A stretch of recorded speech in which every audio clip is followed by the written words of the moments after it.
lives with the studies of two very important books, Empty Lives and A Full Life by the Spirit of Joanna de Angelis, through the mediumship of Divaldo Franco.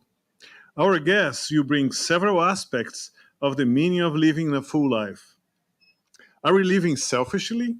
Are we compassionate people? This roundtable will be addressing the challenges of living a full life. Let's introduce Ligia Carvalho, who will be the moderator of this roundtable. Ligia Carvalho is the co-founder, secretary, and coordinator of the Spiritist Education Department and bookstore for the Spiritist Center Divine Light in Newark, New Jersey. She's an active participant in the U.S. Spiritist movement as a speaker. Ligia is a member of the United States Spiritist Federation, serving as their Family, Youth, and Children Spiritist Education Director. Professionally, Ligia is a licensed therapist with more than 15 years of experience working with children and adolescents with behavioral and mental health problems. Welcome, Ligia.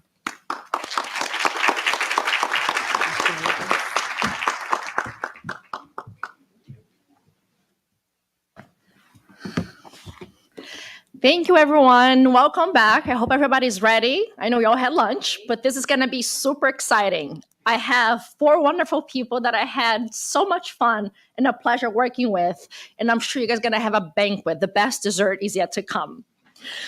So we're going to start with Leo. So our friend Leonardo Vieira, he's one of the founders and workers of the Spiritist Society of Baltimore. He has conducted and helped with several works at the Spiritist Society of Baltimore, including study groups, mediumship meetings, and public talks. He has a bachelor's degree in business administration and a master's in management with a specialization in homeland security. Professionally, he works for a major financial institution as a banker. Welcome, Leo. Next up, we have Ligia. Ligia Gouveia is an active worker of the United States Spiritist movement and a board member of the Spiritist Society North Beach in Maryland since its incorporation in 2009. Currently, she's serving as vice president of the society. Professionally, Ligia manages enterprise applications and holds a bachelor's degree in computer science. Then we have our dear friend Peter Hayes, is a worker at the Spiritist group Love and Light in Newark, New Jersey. So we're neighbors, we're friends. He's also the current outreach director of the United States Spiritist Federation and an active participant in the Tri-State Spiritist Federation.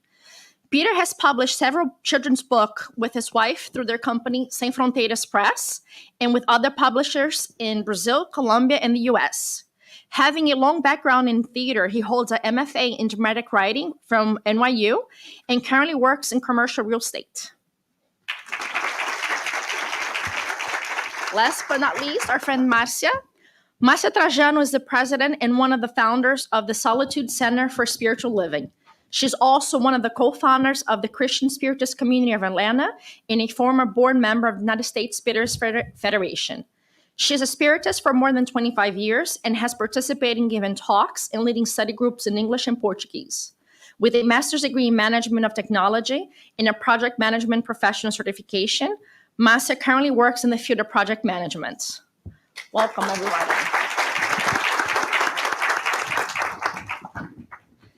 So yes, we had so much fun because anybody who has studied the books by Joanna de Angelis know they can be quite profound and enlightening.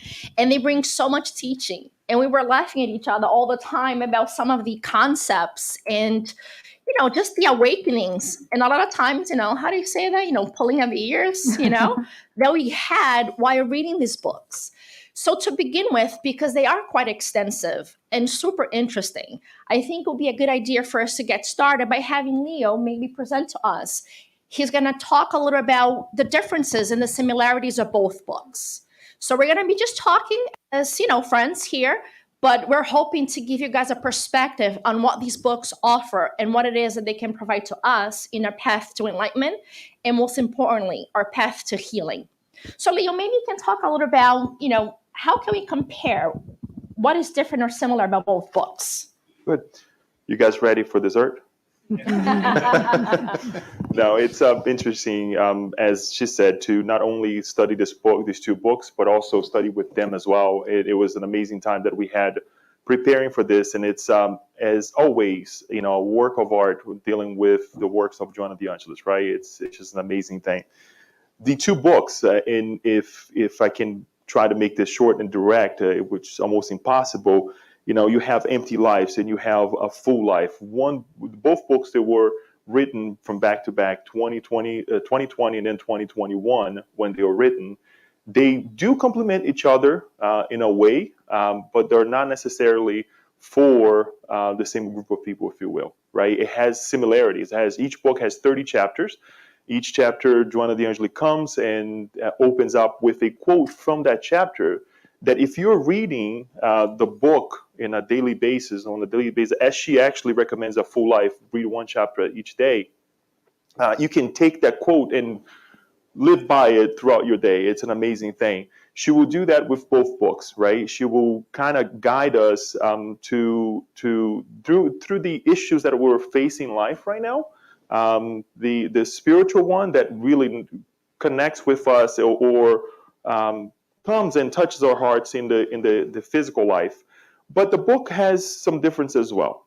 If we can say this way, the Empty Lives is an amazing book because it touched the heart of us that are in that position in life now that it's like, okay, we have a problem, right? We need to address. We have that drive inside of us that we are facing struggles, right?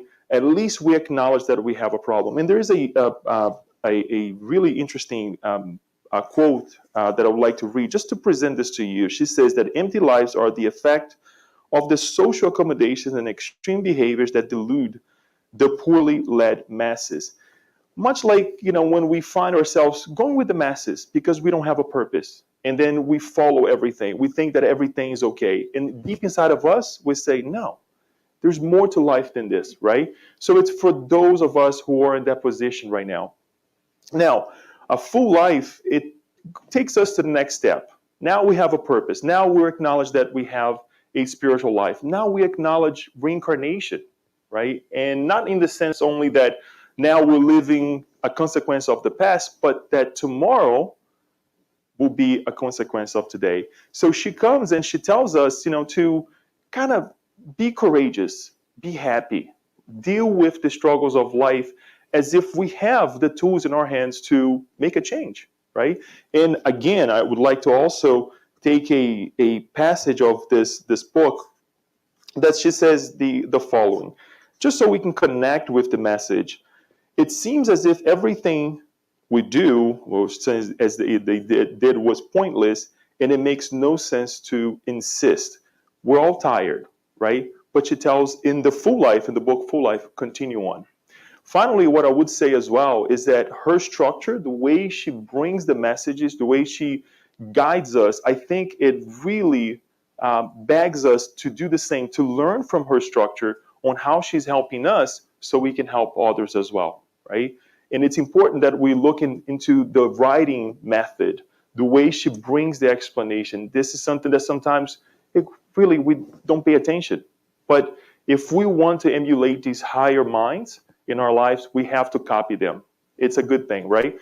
If you were to ask, do I have to read this book or that book? No, you can read, we can read Full Life before, but I think as we study together, right, it's nice to study Empty Lives and then move on to A Full Life. 30 chapters each book. You can read a chapter a day, and I guarantee you it will make wonders in your life. Thank you. Yes, I thought it was interesting you mentioned the writings because my perception was the same with Empty Lives. It seems to so much more focus on what's happening in the world and then how he creates the concepts for ourselves. And then when you go into Full Life, we have an understanding who we are and how can we now align ourselves with the message of Spiritism. So how about you guys share what was your experience, reading both books? I don't know, maybe Peter can start for us. The thing I like about these two books is you can just flip it randomly and pick any quote. Correct. There are so many quotes in this book that the thing we quickly realized was maybe we're addressing 1/100th of what's in this book today, because every single line practically you could almost spend a whole several minutes discussing with a group of people. And so I really appreciated the ways in which both books are getting us to really pay attention to who we are in the here and now, and how we're able to find our way through the various challenges that we go through. So I just wanted to add here, so we talked about 2 books, right? And we're gonna do 1/100th of the content, so 100 more hours you maybe get to the content, just kidding. But in the fact that you don't have to read the one versus the other, you don't have to even read sequentially in the chapters. So there are messages that are very heartwarming. There are messages that just shifts the ability to help you shift the focus and help you understand if you're going through a problem or not. So it's just really, really rich, very readable. Of all Joanna DeAngelis, I would say those 2 books are probably the most readable. So if you've never done anything with Joanna, starts with those 2. So good afternoon, everybody. Thank you for your kind invitation. I'm here as an apprentice among great friends, great Spiritist workers. Very thankful for this moment. And my contribution today is about empty lives and how this book actually touched my heart and made me reflect about my whole life. You start asking yourself, do I really live a fulfilled life? I'm really going on the right direction. I'm really living what I believe. What is an empty life? It's really a life that is self-centered. It's when we are selfish, we just think about ourselves. We do not look the pains and the sufferings around us and reach out to try to minimize, to give a hand. So I think this invitation on the empty lives, it's really to reflect how can we contribute, have empathy with others, and how we can actually express, compassion, really act, in order to help others diminish the pains and the sufferings. Mm-hmm. So I'm not a psychologist or a health mental professional, but I could read this book and understand the concepts, because when you really have a will to learn and to transform yourself, you can start little by little, a little sentence. Like Leo said, 1 chapter a day, since it's 30 chapters in a month, you can finish the book. But it's not about rushing, it's really about getting this knowledge, these blessings that Joanna brings to us, and really meditate, reflect, and see, okay, how can I apply that? She tells us a lot, to learn about being grateful for every moment in our lives. Not only what we consider good, but also the difficulties, because it helps us learn. And I want to bring a quote about gratitude that says, bless any and every circumstance in which you find yourself, because it is an instrument for your moral elevation. So the idea here is to evolve morally, not only intellectually.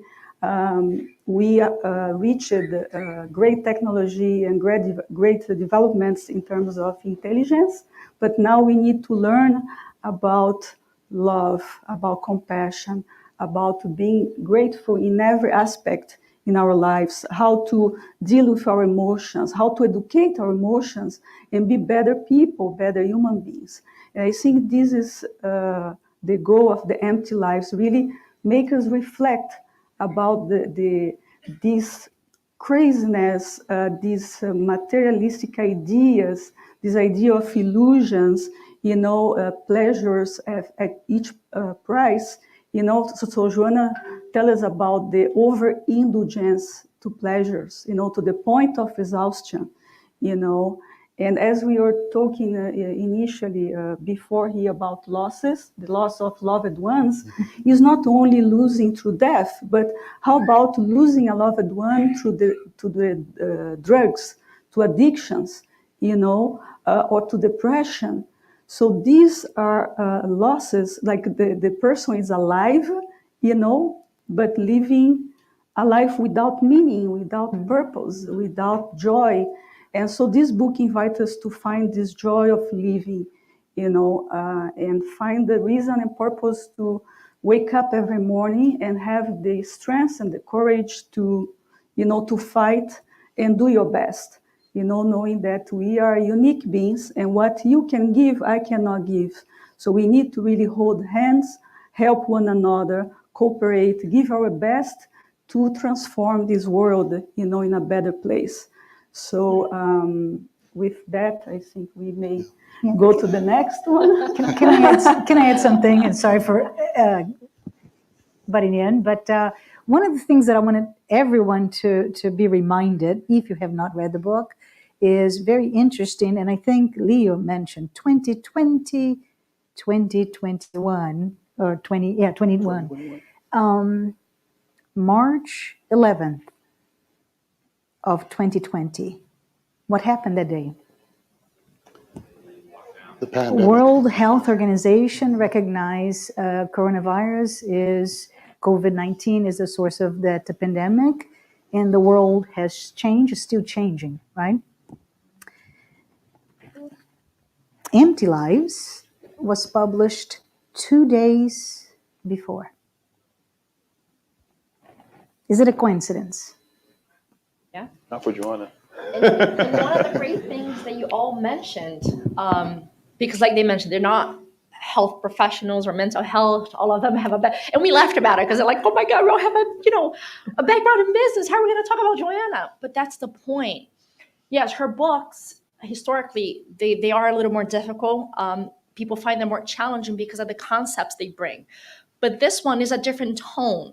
And what makes it special, both of them is, I will say that for me, I think Empty Lives a little more challenging because I think it's more socially focused. Mm-hmm. I like more the individually focused, which is a full life. Mm-hmm. But they're chapter books. So like anybody that has young kids, grandchildren, how do they start off? Chapter books, because you get the concept from page 1 to maybe page 5, and the concept closes. So these books are going to be readable in that sense, and you're going to be able to study and really achieve an understanding because you're going to focus on that chapter. It's not like some of the other books that they build on, but they're like 60, 80, 120 pages. So even if you break down that one chapter over 2 or 3 days, you can really go through it and delve through it. And it becomes a self-healing process. Like it or not, we're talking about COVID. I think it has brought a lot of changes in the acceptance of mental health and support, but there's still a lot of stigma. There's lack of access. Some people don't have insurance or don't have accessibility in their community. This is a self-help book. You can start here. If you have nowhere else to start, I would say start with their Spiritist Center. That's a great place to begin. But this is sort of a more intimate, personal process journey that you can do, and that will take you to a happier ending. Is that great? Yeah. And I just to give a little bit more of a context. So 2 days before Empty Lives is published, right? And you said it's more about the context. And it's my opinion that it's not by chance that we're as a humanity, as a human race, going through that. And then a full life comes in, and we're going to talk. I don't want to do a spoiler on Peter's discussion, but a full life comes, and it brings us the nuanced approach, because it's no longer about materialism. So where's Dan, right? Dan talked about put on the lens, and it shifts. Okay, it's no longer a materialistic view of the world and how if we only live a material life, it will lead you to an empty life. But now how do we move into a full life? Right? One thing Leah mentioned in passing that I want to mention is that these books, I think, invite you to really appreciate every single moment you're experiencing.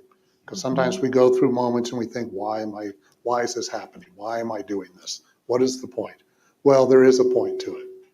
We may not know it, but there is a point, right? Right. And it's interesting that just going back to Empty Lives, the purpose of the book is to really address, our difficulties, right? Our problems. And the tool that she brings, as presented by our Master Jesus, is solidarity, right? Solidarity to ourselves first, and solidarity to one another. And I'm glad that you brought this perspective, Marcia, that this is right there along with the pandemic, right? And we need it so much. And yet, because we're living it and we're going on, through it, still it's kind of hard, right, for us to see it. So, right here. Well, I grabbed the wrong one. Let's focus on empty lives a little more, because, like we said, they're very different characteristics. And Leah has already started. You did a good job already, sort of introducing the topic and focusing on gratitude. Can you expand a little more on our study of empty lives and the impact, and then we'll move on to full life later. But let's focus on empty lives a little. You mentioned about being process these books for self-healing, and I totally agree with that. It was really a session of psychotherapy for myself. A lot of reflections, as I mentioned. And Joanna not only explains the reason behind of these empty lives, but she gives us, ideas to overcome, to really flip from an empty life to a full life. And gratitude is one of the tools. Another one is love, but exercise of love that we have to do. We understand that love may be very far from us still, but if we can already do daily exercises of kindness, we can be a friend to someone, we can smile to someone, we can listen to a problem, in a world that everybody wants to talk and shine, you can really make a difference if you just sit close to someone and listen and just give a hand. And many times you can just be in silence, and say, I know it's difficult, but I'm here for you. You are not alone. Yeah. And I think we have to understand that we are all really children of God. No matter how imperfect we are, no matter how many mistakes we did, we are very much loved. And we need to feel this love inside of us, and it starts with ourselves, right? With the process of self-acceptance, the process of self-forgiveness, I am my best version at this moment. I already know what I no longer want to be. I know already a path to follow, right? So now it's up to my own efforts to get there, little by little, knowing that, we are in a community, we have to help one another, but we definitely can get there. And I think it's a very important message for all of us.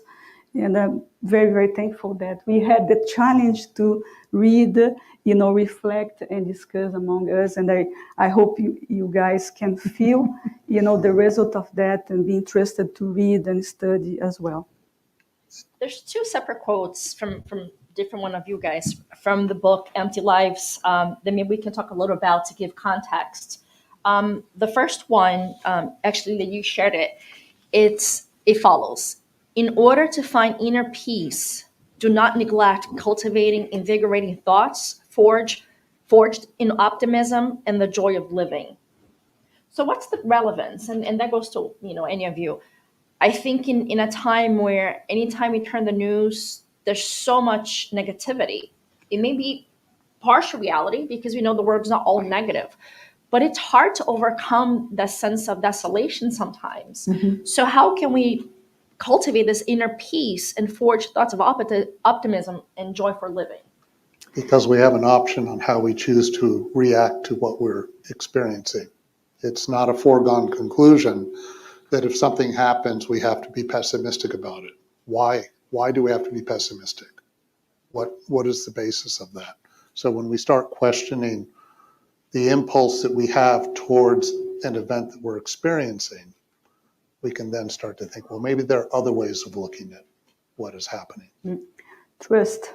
Even though you do not understand, you trust that there is a purpose on this pain, on this struggle, on this challenge. There is something for me to learn with that.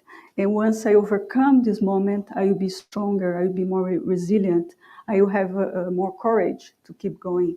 So I think it's, again, the exercise of little things. So we have to also exercise our faith, our trust in something higher that we call God, that we call Creator, and truly make exercise to be aligned with this source of everything through prayer, through meditation, through moments of silence, because we are in such a fast-paced world that we do not have time for ourselves to really quiet down our minds, our thoughts, being in this solitude moment, to address, okay, here is my problems and how I can actually address and change, and find the strength to overcome. And I think there's also a parallel to our first lecture this morning, right? Where Jusada talked about the beautiful, by the way, thank you. I need to read the book, but where Philip would go and all he could think was, oh, another pebble. Oh, I got a callus. What do I do? So he really forgot all of it to focus on the trivial, to some, right? Menial types of things. And I think that's the same message that Joanna brings to us. We need to look at the pebble not as something that's going to take away the focus of your life, which is light, right? It is living immaterial life. They're all there. One thing that I would say as well is that taking back to the law of preservation that we learned with Spiritism, right? The fact that many of our reactions, right, is us mainly saying, I need to protect myself. But we take it to a level that is detrimental to us and to others around us, right? Because we're so focused on that pebble. We're so focused on that pain, forgetting that perhaps many elements, and Joanna DeAngelo talks about this all the time, many other individuals and many other elements in nature, they go through a lot of transformation. And it's harsh, right? If you look at an animal, right, in the wild, and we look at it, it's like, oh my God, what a crazy life. It learns, right? It evolves, and over time becomes a beautiful thing as we are here sitting today.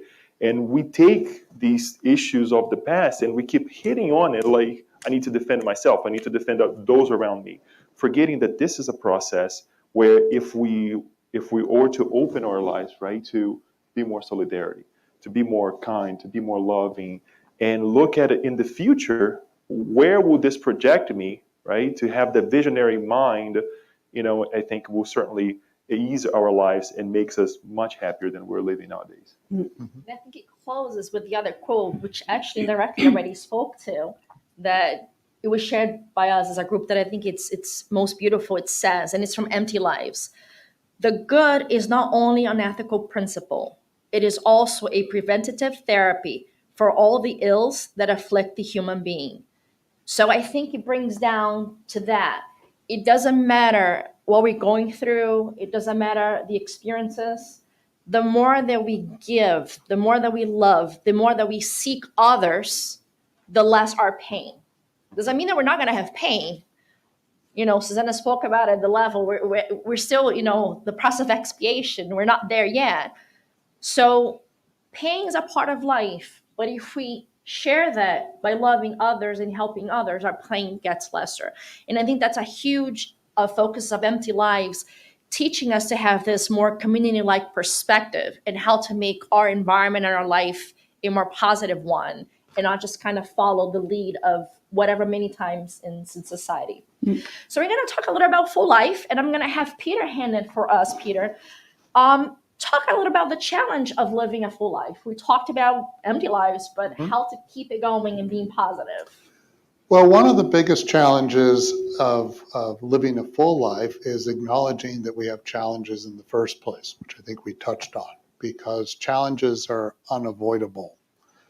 Maybe that's obvious, but how many try to avoid challenges? In some ways, we live in a culture now where a lot of people try to avoid responsibility. But in chapter 9 of A Full Life, called Afflictions, it emphasizes that the more we try to avoid challenges, the more we're going to prolong suffering down the road. And another challenge to living a full life is that if we acknowledge we have the challenges, then we're in the middle of a challenge of some kind, and maybe we reach that point where we want to give up in some way. And I'm going to give another example that's a little more extreme, but here it goes. When we were talking in earlier meetings, a book that came up was a book called Man's Search for Meaning, which is by Viktor Frankl. Viktor Frankl was a Jewish Holocaust survivor and a psychiatrist who spent 3 years in the concentration camps, including Auschwitz. I've seen Auschwitz in person. I went to Majdanek in Poland. And one thing I can say is these places were highly organized in terms of their cruelty and the killing.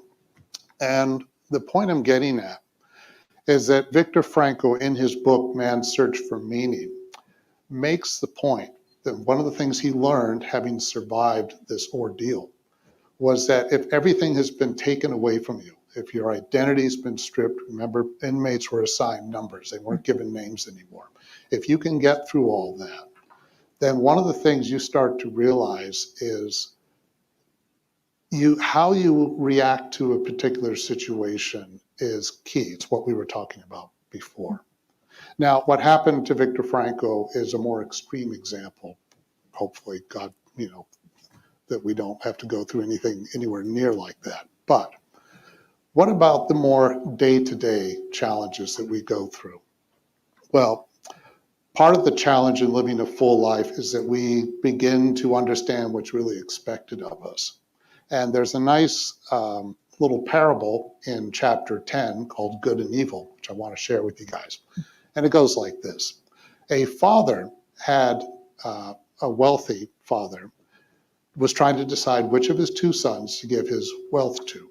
So he says to both sons, I want each of you to take an empty room and fill it up to the maximum in the least expensive way possible. Now, the younger son decided to fill up a room floor to ceiling with hay. The older son went and screwed in a bare light bulb and turned it on and filled the room with light. And the father was deeply moved by this, and the father said to the younger son, you filled the room with darkness, whereas your brother filled the room with light. And I remember feeling, and as I read that, I felt sorry for the son, for the younger brother, for the younger son. Because can you imagine lugging bales of hay into a room and spending what might be hours, all that effort, and all he did was he created darkness. And he had probably good intentions, but he put all that time and effort for that. And meanwhile, the younger brother did something that was just so simple. The younger brother was kind of clinging to a particular mindset, perhaps even literalness, a material mindset. And so this parable is a comment about the material versus the spiritual and our relationship to it. And that is one of the challenges of living a full life, is how do we navigate our relationship with the material? It's not that the material is bad, it isn't, but it is a tool. And we need to understand our relationship to the material and understand also that in choosing a more simpler path, like the light, the older brother turning on the light in the room is like a symbol for the light from within. Do not hide your lamp under a bushel, but rather we kindle the light from within, similar to what has been talked about already, about the idea of through self-awareness, through our efforts that we cultivate light from within. And the more we do that, the more we begin to connect to God's love. Thank you. Yes. So how about you guys share your experience of reading A Full Life and the transformation that it has led, in your insights and personal experiences? One of the things that I would like to say is that, not taking a personal note, but taking on a personal note, and I think many of us feel the same way reading these two books. In Full Life, especially, I don't know why, but it's like as if John is right in front of you talking to you. And it's like, wait a minute, this is for me? This is happening right now. And Giving it away to all of exactly, us. really. But it's interesting because we discussed this, we talked about it, and every chapter, I remember when we discussed certain passages as we were bringing it here, some of our highlights and some of the ideas. But it's so personal. It's really talking to each one of us, and it's in that sense, right? We now understand spirituality. We now understand the physical life, the purposes, the meanings, and where are we in this whole thing? And and again, I say it again, as we're doing it, but we're still struggling, right? Because our essence still connected a lot to our materialistic life.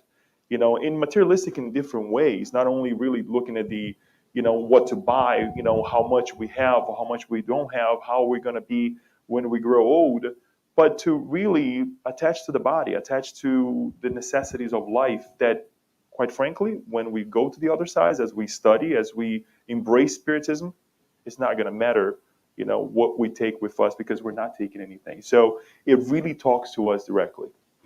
Can I add something? And it's unrelated, but related, of course, because it's about the book.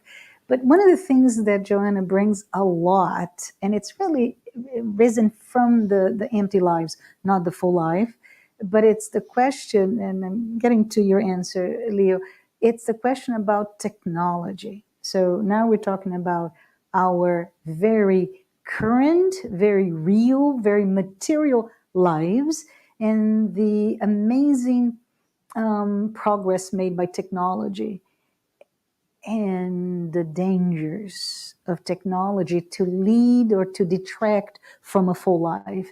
So I think it's very important for us to be very aware, and especially as we mentioned, we joked that by the way, we keep referring to how we studied. We met every Sunday for the past month to talk about those books, and we had a blast. I advise anyone, if you can get a group of people to meet once a week just to go over the chapters, you will have as much fun as we had, I promise you.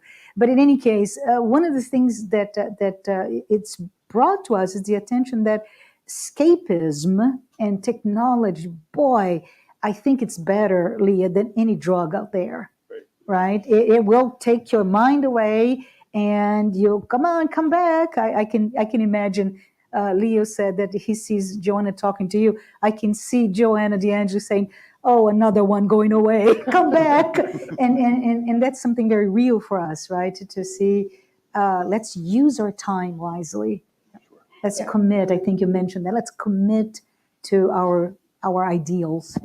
Links to that phrase that Leo read at the beginning, about how we're getting so attached. And when we think about, and she talks a lot about technology, but we all know, if you open Facebook, Instagram, whatever it is, it's always happy, smiley, good.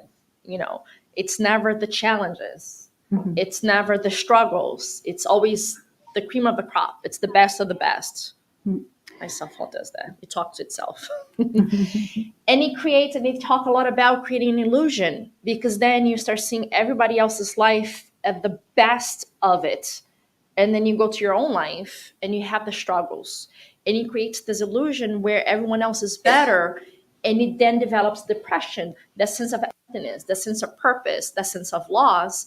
And they talk about being really what it is, an illusion, because nobody's life is what we see out there on Facebook or Instagram or whatever the other, Twitter or whatever we have out there. And kind of coming back to those roots. Would you agree, Leah? Oh, absolutely. And Joanna talks about the excess of technology. Yeah. And this made me a lot of reflection because, I'm on the field of technology and I can see the benefit of technology and how technology can boost progress. But the excess is the problem, because you really can lose your spiritual focus. If you are not careful, you can enter in a state of consumerism, because it's never enough. You want the latest model, you want the newest brand, and then you can see that, everybody has this one and I don't have yet, so you start comparing yourself and you totally lose your focus. Like Daniel told us, we are not here on vacation. We are not here to accumulate, all these that we buy things that we even do not need. Sometimes we even don't have the time to use, right? And we are on this vortex, on this cycle of buying and consuming just because we see that it's cool, everybody wants. But we have to be very careful not to lose the purpose of our lives, the focus. Yes, we are human beings. We have material needs. We have emotional needs.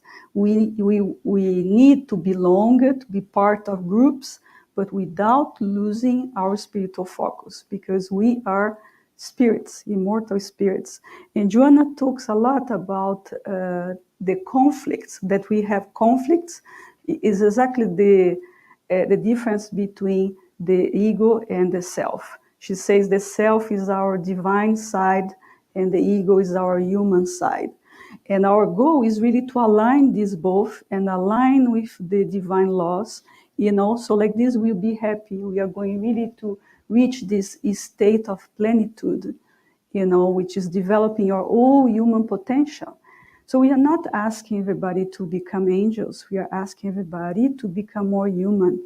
So I think we lost our humanity. We are very, very, self-centered, individualized, and part because of our own fears. So we need to fight our fears. Recognize that, okay, this is part of my animal instinct, but now I have reason. Now I have intelligence, now I have emotions, I can develop myself and move another step, So this is I what want I to like add something. I'm sorry. Can I add something? Because I don't know if anybody could hear what she's saying. She's tying all the points together, right? and it's very interesting because if you have read Kardec, but also Joanna or Carl Jung, they all have the same methodology, point, counterpoint. And the thought that I wanted to bring here is that what are we talking about? Leah just said we need to be humans, bring our humanity. But we are in a Spiritist symposium. What are you talking about? But that's the point, counterpoint. That's the point of empty life, full life, right? The opposing polars of the one view, which is we are living a human existence, a material existence. We cannot forget that. But we are spirits. And as such, we need to not lose sight of either one. Go ahead, Peter. And we live in an era in which there's been a lot of progress in a very short period of time, a lot of intelligence. That's part of our spiritual progress. But we also, as Leah and all have been saying, we need to find that balance too. So the message is not technology is bad. It's here. We're going to use it. But how are we going to use it? And how can you interact with technology without losing oneself within it or becoming an escape? And I think that there's a quote here, and I love it, how everything just kind of falls into place, that I think ties it all together, that it says, as an heir to the divine light, purify yourself to light up the world, radiating the sublime rays of the blessings of love. And I think that sums it up. We got to live in the world without letting ourselves be consumed by the world. So yes, Correct. Technology is here and it's super beneficial. It's convenient. Anybody that cooks, sometimes you need a microwave. Just having a microwave, 1, 2, 3, right? Imagine having to put logs. Then we have ovens, we have electricity, we have so many wonderful things. But it's all about how we use it and knowing to balance ourselves. Some people may need technology more. My job doesn't need that much technology, yours does. So it's finding our balance in the world so that we can utilize it. But meanwhile, remember that we are above all spirits, eternal beings, and radiate that light. So with that being said, because we all know we need to, right? Or we should, right? We're best for us. Marcia, how to motivate ourselves to do this job, to do the work of let's improve, let's transform. How? let's climb that mountain, right? What a mountain. Yes, and I Mine's pretty think tall. the issue here is back to basics. What do we know about ourselves? Well, it's we're talking about this ad nauseum today. We are immortal spirits, live this a material life, right? And we need to shift the focus. If we only focus on a material life, we lose the reason why we're here in the first place. But back to perhaps what I was saying earlier, pandemic, post-pandemic, and we're not there yet, right? We're still in the pandemic, but not as difficult as it was perhaps in 2020. But that divisive idea that this struggle that was collective put us to see ourselves in the intimacy, pushed us to go to the intimacy of ourselves, because as gregarious social animals that we are, we were pushed to isolation, right? And that isolation led to many problems, I know, physical health problems, etc. But it's really that pushes to understand that a full life is directly correlated to a commitment. And the word that she uses is a commitment to your inner transformation, to your self-awareness, to want to do good. And Leah mentioned before, gratitude is a great tool, and not just gratitude because, I don't know, because somebody here gave me a piece of bubble gum, right? And it's a material gratitude. Oh, thank you. No, it's gratitude. It's gratitude for the pebble in my sandals. Gratitude for being scared to be here talking to you guys. Gratitude for having to prepare. Gratitude for everything that comes to our lives. So that's just one of the tools. We talked about prayer as well.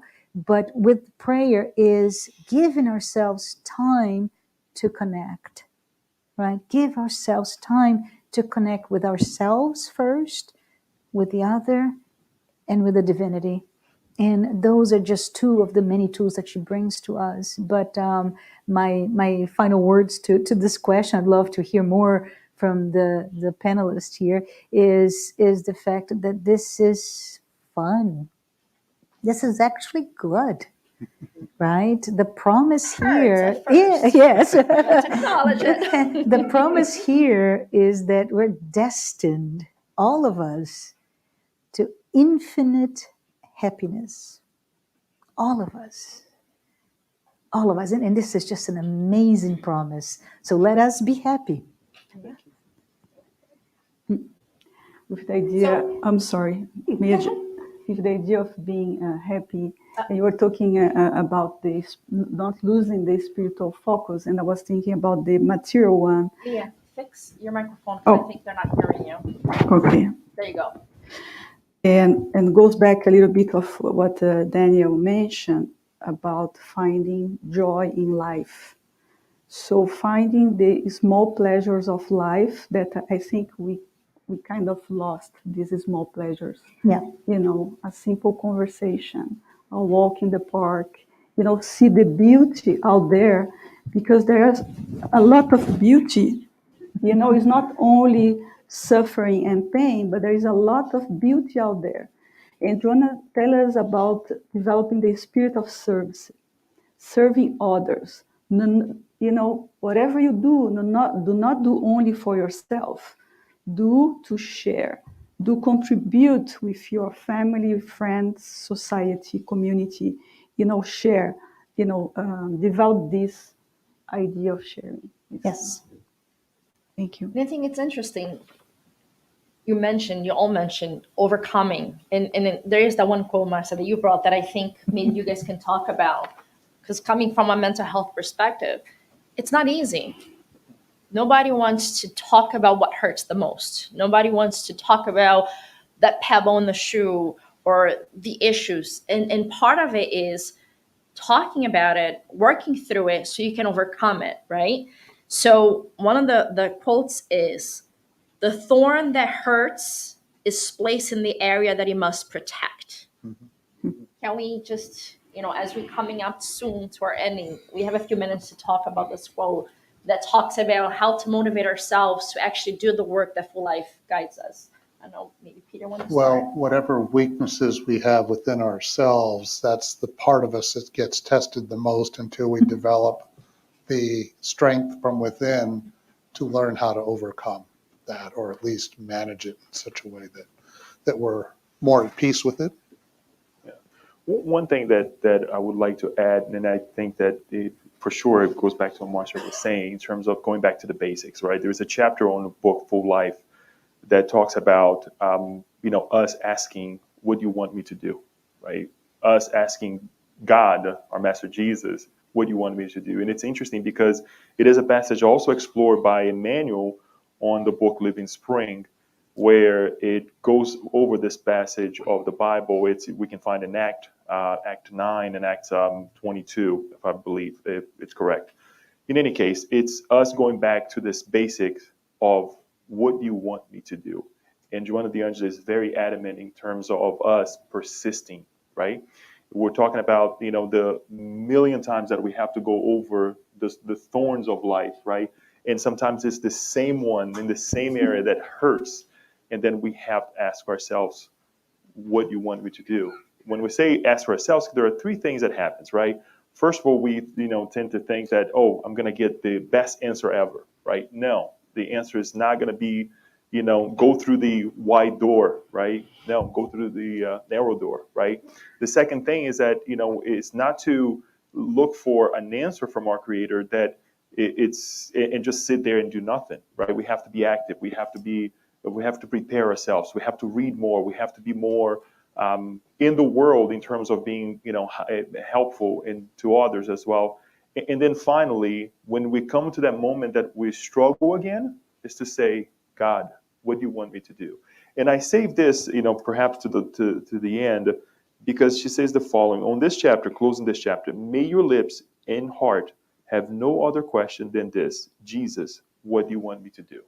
And if we were to ask this question every time, we'll obviously get our own answers. But certainly, as we also study, we have many messengers, many helpers, Spiritism in our hands, beautiful tools, beautiful guide and message, especially as, our Master Jesus helping us to answer this question. So this is something that I would like to live in, this idea of going back to the basics, right? Because we're making ourselves open. If we ask God, what do you want me to do? We're making ourselves open to receive some kind of answer rather than trying to micromanage everything we do with our lives. May I flip the answer? Because we talked about our pain, right? The pain is, the thorn is where it hurts the most. It's there to protect us. The flip to it is, why do I love someone? Could be my child, my parent, my family members, a friend, our quote unquote enemies, right? Whomever. Let's look at that thorn that person is hurting you as the area that he or she needs to protect. It's the vulnerability, the area of vulnerability in that other, that we, as we approach and exercise loving ourselves, loving the other, loving God, we need to understand. So it's that message, which, as we know, it's I would say the main topic of Joanna de Angelis is patience and tolerance as expression of love. And observing and caring about somebody else. Yeah. So obviously the symposium is all about healing and finding the path to rebuilding yourself and finding that peace and harmony. And, you got the non-spiritist resources, whether it's a family friend, a counselor, a therapist, a colleague to talk to. You have Spiritism, and in that you have Joanna's books, these two in particular. You have the Spiritist Center that you can participate. If you're in an area that doesn't have one, today with technology, you have access to these studies, to these, safety talks and conversations. So it's all about really being ready to seek out and be active, because Jesus, our spiritual guides, our guardian angels, they're all waiting. We need to take the step. So now we're going to be concluding, and we'll be focusing a lot of the individual discovery. But in part of the book, Joanna also brings a message not just to people in general, but she brings it to those that work in the Spiritist movement, for those that are in leadership roles. And there's a lot of us here today. So there's a quote that, as your final comments, we have 3 minutes. So guys, close up, reflect on this quote, and all of you being leaders in the Spiritist movement, reflecting on this experience. So she says this, in the chapter of the book, it's entitled, Insist and Persevere. From time to time, diligent workers are assaulted by boredom and fatigue in the constant work on behalf of the good. What is she talking about? We get bored, we get fatigued. So as your closing comments, please reflect on this and feel free to share your own experiences or, your observations. How many of us, notes before asking, but why everything falls on my plate? There are so many other people that could be helping there, but why it's always me? Because maybe it's your, your responsibility to do that. Of course, we have to share more. We are always looking for more volunteers, more people to help. But normally, when you offer an idea, suddenly you are the owner of the work, right? You have to do. So since you shared a great idea, so now make it happen, And but I think it's part of the commitment to, to spread Spiritism and to live Spiritism in our lives. Can I answer? I'm dying to answer to this. Because that quote in that paragraph spoke specifically to me, as Leo said. It's like Joan is talking to me right in front of me, and she says that, right? And as you go through the chapter, she says, "You're bored. Approach it differently." And it's like, wake up, come on, get with it. It's your problem, not the problem of the work, right? If it's boring now, when it was once very exciting, find the new excitement within it. So it's within us to really look at the problem, at the work, whatever that is, very, very precisely in a way to understand your shortcomings as a worker. And so from a Spiritist center, I'm very lucky because I am not bored, Leah, because we just opened our center about 8 months ago. So everything is new and it's exciting. And one day I will say, oh, no, and I'll remember the quote. It was just commented on. I think it is important in any Spiritist center, especially if you've been around a while and you're doing tasks repetitively, is that sometimes people do get a little burned out, a little tired, and you have to pay attention to one another and maybe check in with that person and try to find out if there's something maybe they could be doing differently, because we all have a variety of different skills and maybe we need to try out different things and utilize them in more creative ways. But the other thing is, in terms of studying, I've read this before. We all know this, that kind of thing. Well, yes, maybe we do, but I'm sure most of you have had this experience if you've studied the codification long enough. You read it one way 5-10 years ago, and now you read it today and go, did I ever read this before? It's like, and it's completely brand new because we are in a different place. And so anytime we encounter something that we could potentially get bored with, as Marcia was saying, think of a different way to look at how to approach it. If anything, and I piggyback on what you're saying, it's just that the purpose, right? Moving from an empty life status to a full life, right? And I go back to chapter 4 again of the book Full Life, bringing Saul to Paul, right? An empty life to a full life, without a purpose life to a purpose, right? And I think is the idea of rediscovering ourselves, relaunching ourselves. And here again, right, talking about business and the business jargons, right? Restarting yourself, renewing yourself every single time. And this is within ourselves, with who the Leo that I'm talking to right now, or whoever, but also those outside with us, right? Living with us. What am I projecting? What am I doing? I'm being called to change, right? That thorn is, we're pressing that thorn. So I think it's a transformation. And this is the transformation that, as we talked earlier about, that we should take pleasure doing it.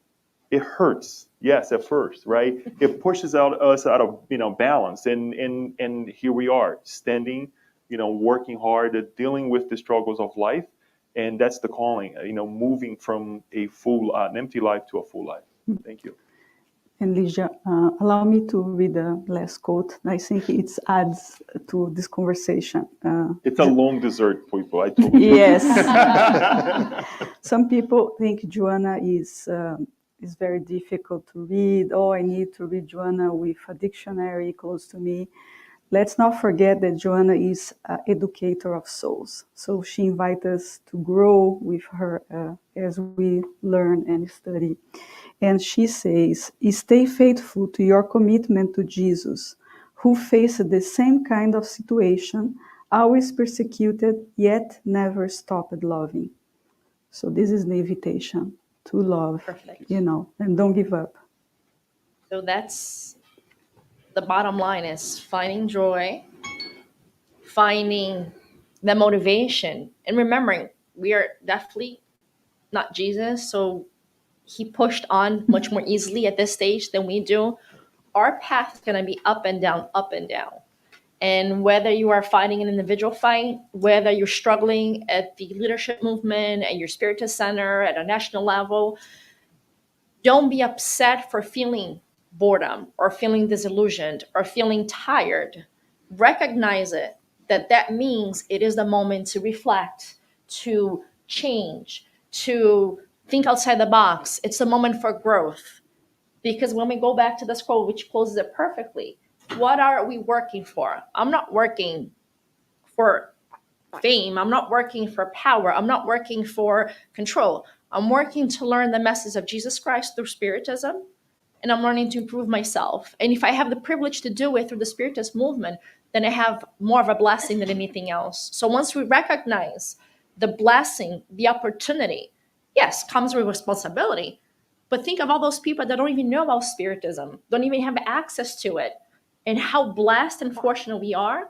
So the more you have, backs to gratitude and joy.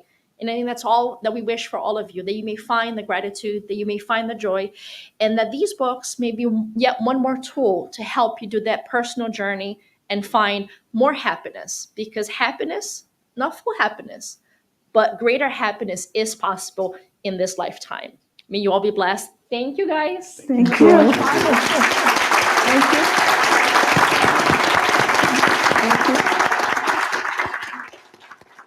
Thank you.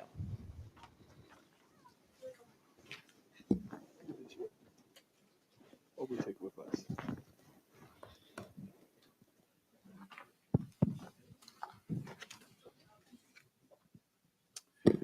Thank you, all the panelists, Leah, Leo, Peter, and Marcia, and also our moderator, Ligia, for these meaningful insights.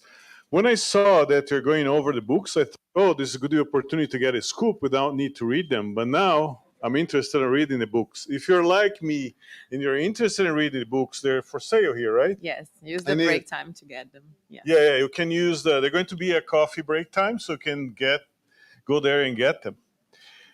And now, let's get ready for a very special moment of the day.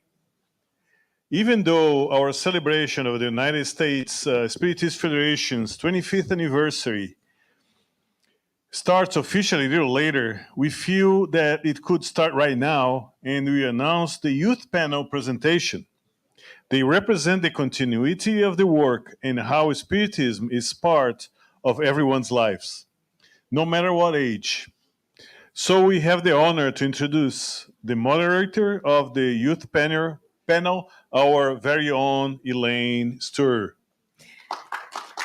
Elaine Stur has been an active participant in the Spiritist movement in Houston, Texas. She's a speaker, coordinator of the youth education, and a board member at Sunrise Spiritist Society of Texas, helping to disseminate the Spiritism in English. Professionally, Elaine has a PhD in biotechnology, and since 2018, she's been working as a cancer researcher at MD Anderson Cancer Center.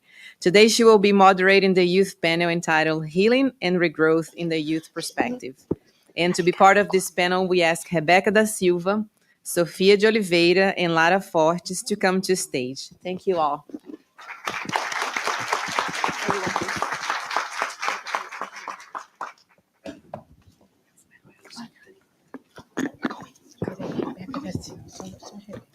Não, chamou todo mundo.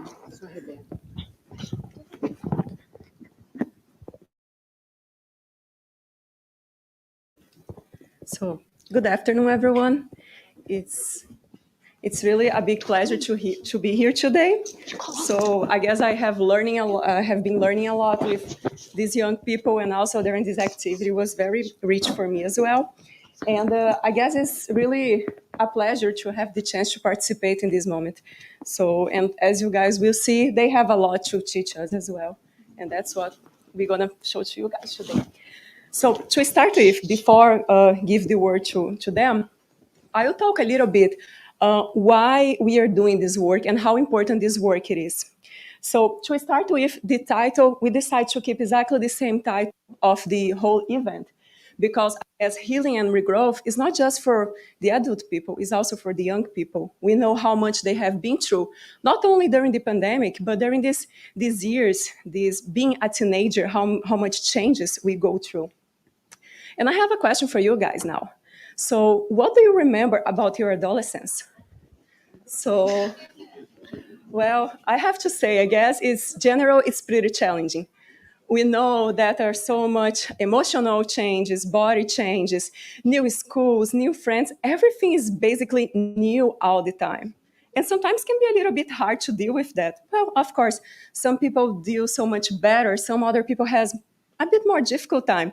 But in fact I don't think no one can say yes, was super easy and I don't remember anything, because it is normally challenging.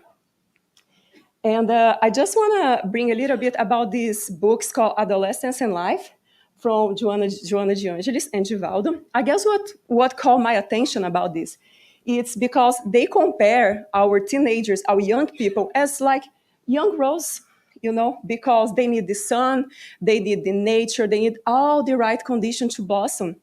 And how beautiful it is. It's not that it's not beautiful when they are just little ones, but how much more they grow, more beauty they can bring out of them. And we know they are full of beautiful stuff. Yes, sometimes we know they can be a little bit complicated, a little bit challenging, but again, it's a phase of life. And it's quite interesting, because other point that caught my attention was that Joana makes very clear that we have to understand them.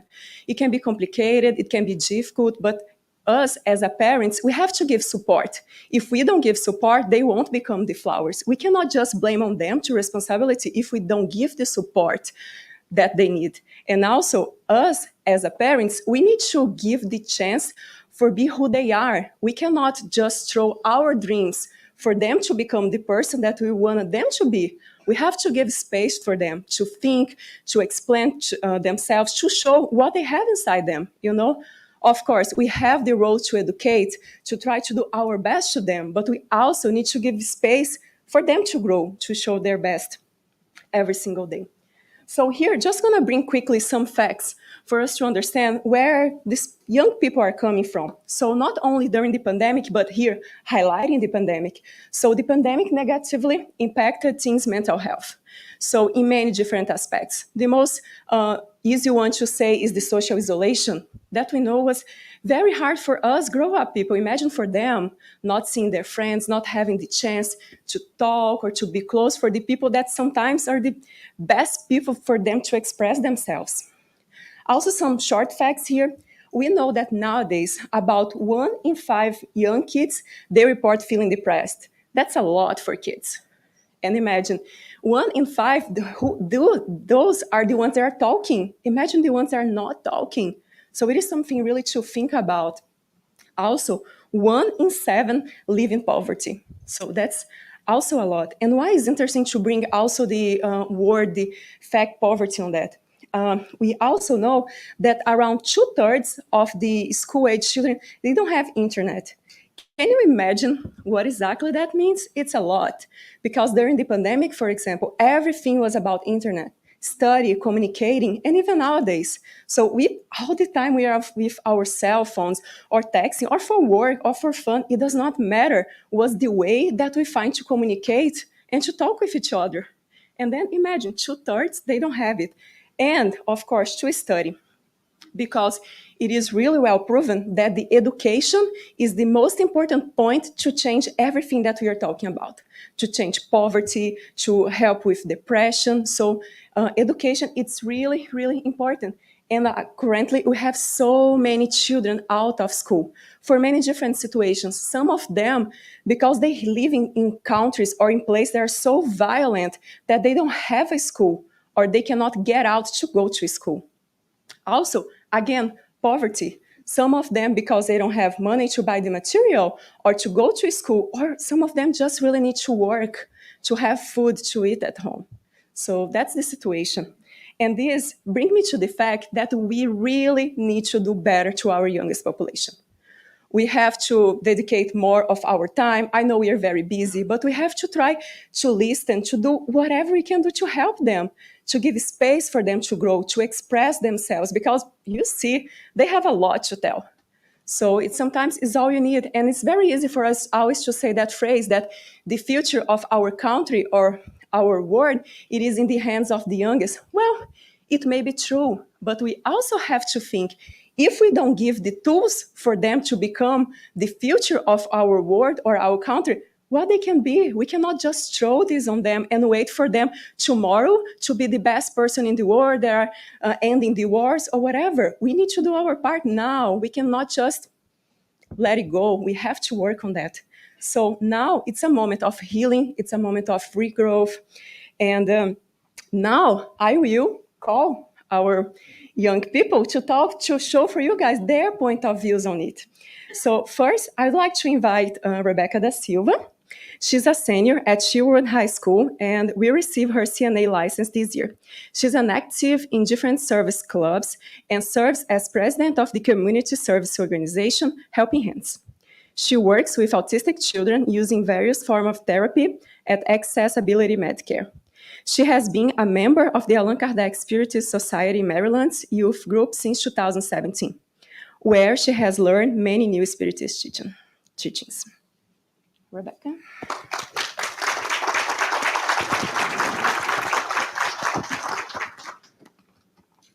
Okay, so thank you so much for that beautiful introduction.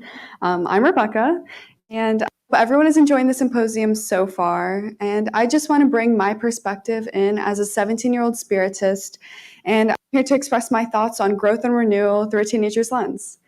So during the pandemic, we confronted both collective and individual challenges that were completely unexpected, and yet we all still made it here today. So people's work schedules were flipped upside down, social life was essentially cut off, and schools were shut down. Personally, if someone had told me that this chaos would have occurred, I would have an extremely hard time believing it. So I came across a phrase while reading the Gospel According to Spiritism, which offered me some hope during this isolation period. So all that had previously appeared to be an absolute monstrosity on earth will have become explainable, Kardec writes in chapter 14. So this quote is all about giving up control and giving it up to faith, to God. So it's just proving our strength and loyalty to God. It was an opportunity for us to connect with Him. Even though we didn't know what was going on at the time, we still pushed through those hardships. So flexibility and problem solving are some vital skills that were needed during the isolation period. And we are going to continue applying these skills throughout our daily lives because of this pandemic. So God offers us the chance to grow stronger through these impossible situations. And specifically, one of these difficult challenges is climate change. During the pandemic, we learned just how serious of a problem it truly is. As we evolve spiritually, we become more aware of problems that aren't just about us. We become aware of our surroundings, of our environment, and the people in it. As teenagers, we have to face climate change since we are the future. We have made significant improvements to this issue, though. So more awareness is being brought towards environmental concerns like global warming and animal extinction. Many programs like the New York City Carbon Challenge are fighting lower carbon dioxide emission rates. According to the University of Oxford, China decided to ban illegal wildlife trading. So all of these things are just helping to promote biodiversity, and this encourages other countries to do so. We are becoming more evolved, less selfish when we think about our planet. We are thinking about issues that just don't pertain us. We are thinking about the collective, the whole, and the importance of it. So this pandemic encouraged us to heal not just us and not just our friends, our family, but the planet. As spirits, we are realizing the importance of our environment while trying to improve ourselves and the planet. So, yeah. And then we move on to our next slide, which is all about reincarnation. And this is another major issue. Reincarnation is just how we get past these issues. So it's growth and evolution. We're allowed that through reincarnation. So the difficult issues that I have talked about, like climate change, are ways that we can grow. They're chances that we are offered. In Spiritism, reincarnation is viewed as a process of evolving by having various lives. As humans, we all have a spirit, and we will return in order to improve ourselves. We come back to different planets depending on how evolved we are, and the goal is to be as perfect as possible. We view life on Earth as a period of trial and tribulations, so that means that every day on Earth is an opportunity for us to grow. And we can't waste it, just like the other panel was talking about. We have to take every moment and we have to do something with it. We can't just sit around and do nothing. This is our time. It's right now. And we know that life is eternal, and reincarnation offers consolation to us spiritists. And death is just a transition from one planetal phase to the next. Every obstacle, every setback, and every moment of joy is what we learn through these many lessons that we can apply into our daily lives. It takes lots of strength to stick to those basic values that we have, but it's how we can evolve. Where we start learning and growing the most is with our family. Our family is a perfect creation. It's how we develop emotional intelligence. It's where we are given unlimited chances to get better. This tight-knit unit is how we learn over and over and over again. So this quote that I'm about to read is all about the importance of familial and societal ties. So social ties are necessary in order to progress, and social ties are drawn closer by family ties. For this reason, family ties are a law of nature. God has willed that men should learn through them to love one another as brothers. So this is all about the importance of one another. We are given an opportunity to improve, but it's with a family. That is our first step in order to achieve this emotional intelligence that we are seeking. So when we expand our horizons, whether that's going to college or going to a new high school or a new job, we're granted to change we have an opportunity to change every day. So no matter what phase you are in, if you're a teenager or an adult, you get to decide what your mindset will be for that day and all of the ones after that. Your mentality will change depending on the obstacles that you face, but you are the one that apply those values into your life. So overall, we came out stronger from this pandemic, even with the lows and the highs. The determination and the resilience that we collectively gained was incredible. Boundaries were pushed, but humankind pushed back. Coping mechanisms are essential in order to spiritually stabilize yourself, though, during these challenging moments in life. So some examples are listening to podcasts, which is an extremely good source of motivation. You can watch YouTube, like checking out the Spiritist Federation societies. We can learn a bunch of lessons through there. And we all know as teenagers, we have lots of access to social media. So do something good with it, right? Spending time with family is another plus. We can just come closer together, and that's where we learn, right? That's the first step in order to apply that to a bigger society. We have hobbies like reading and exercising, which is a good source of release. And then we have meditation and prayer, which is a good time for self-reflection, and it's where we can get some guidance and overall benefits. So we have overcome so much, but whenever in doubt, we can look at Jesus, who was the most perfect human to come to earth, according to the Spirit's books, and we can follow in his footsteps. So whenever you are lost, always ask back to that question that they referred to, and just keep thinking, what would Jesus want me to do in this moment? And thank you all so much for your time and this amazing opportunity.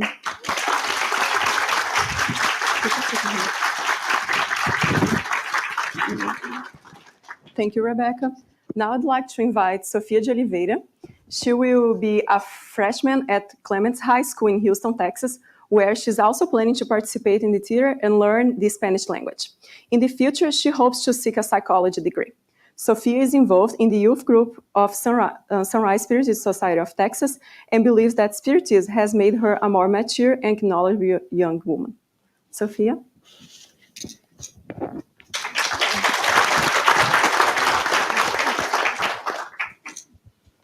Hi, hello. Sorry. Oh, what did that? Oh, sorry. Hi, hello. How are y'all doing? It's such a pleasure to be here. My name is Sophia DeOliveira, and I'll be talking about my speech called Spiritual Medicine, and I'll be talking about how Spiritism can help heal our mental health and why it is so significant. First, I'll introduce myself. Then I'll explain how Spiritism can help with your anxiety, why we commit suicide, and the first step towards help and its resources. Afterwards, I'll talk about how community is extremely important for our mental health, how Spiritism can be a form of help as well. Finally, I will conclude my speech and share my main message. When I was 11 years old, I tried to commit suicide. I had just escaped from an abusive friendship filled with manipulation and bullying, and I had fallen into such a deep depression that life became too much to bear. I tried. But amidst my attempt, I started thinking about what would happen to my family if I died. Would they benefit from my death, or would they blame themselves for my suicide? Would my friends remember me for my fun personality or how I died? And I knew suddenly that suicide wasn't the answer, that I had to get help. So 2 days later, I made a phone call to a lady that would change my life in ways I couldn't even imagine. Of course, there are things that I wish I knew sooner, and there are things I wish could have helped me explain what I was going through and what I continue to go through to this day. Spiritism helps me with that. It gives me the clarity I need. It helped clarify why I wanted to commit suicide in the first place, and how the only person that can save me is, well, me. From the introduction of the Spiritist book, among the causes of insanity, we must also include fear. For instance, fear of the devil has deranged more than a few minds. Spiritism shows the reality of things and thus neutralizes the dreadful effects of exaggerated fear. Spiritism showed me that it can help me with my anxiety. Anxiety, according to anxiety.org, is the mind and body's reaction to stressful, dangerous, or unfamiliar situations. It's the sense of uneasiness, distress, or dread you feel before a significant event. Too much of this uneasiness is not good, especially during situations where there is no real threat. During times of anxiety, people often need to first take a deep breath and recenter themselves, then be reminded about the logical aspect of what they're feeling. Because Allan Kardec was a scientist who codified Spiritism, he used the scientific method to compile all the teachings of the spirits into several books, meaning that Spiritism was compiled by using logic and reasoning. Spiritism is exactly what you need if your unreasonable fears consume your daily life, because it supplies the logic needed to nullify exaggerated fears. Sometimes, though, these feelings can be so overwhelming that logic and reasoning cannot penetrate through them. Therefore, people, like myself, will resort to suicide to escape our immense pain. Question 350. Once deftly united to the body of a child, and therefore no longer able to withdraw, does the spirit sometimes regret the choice it has made?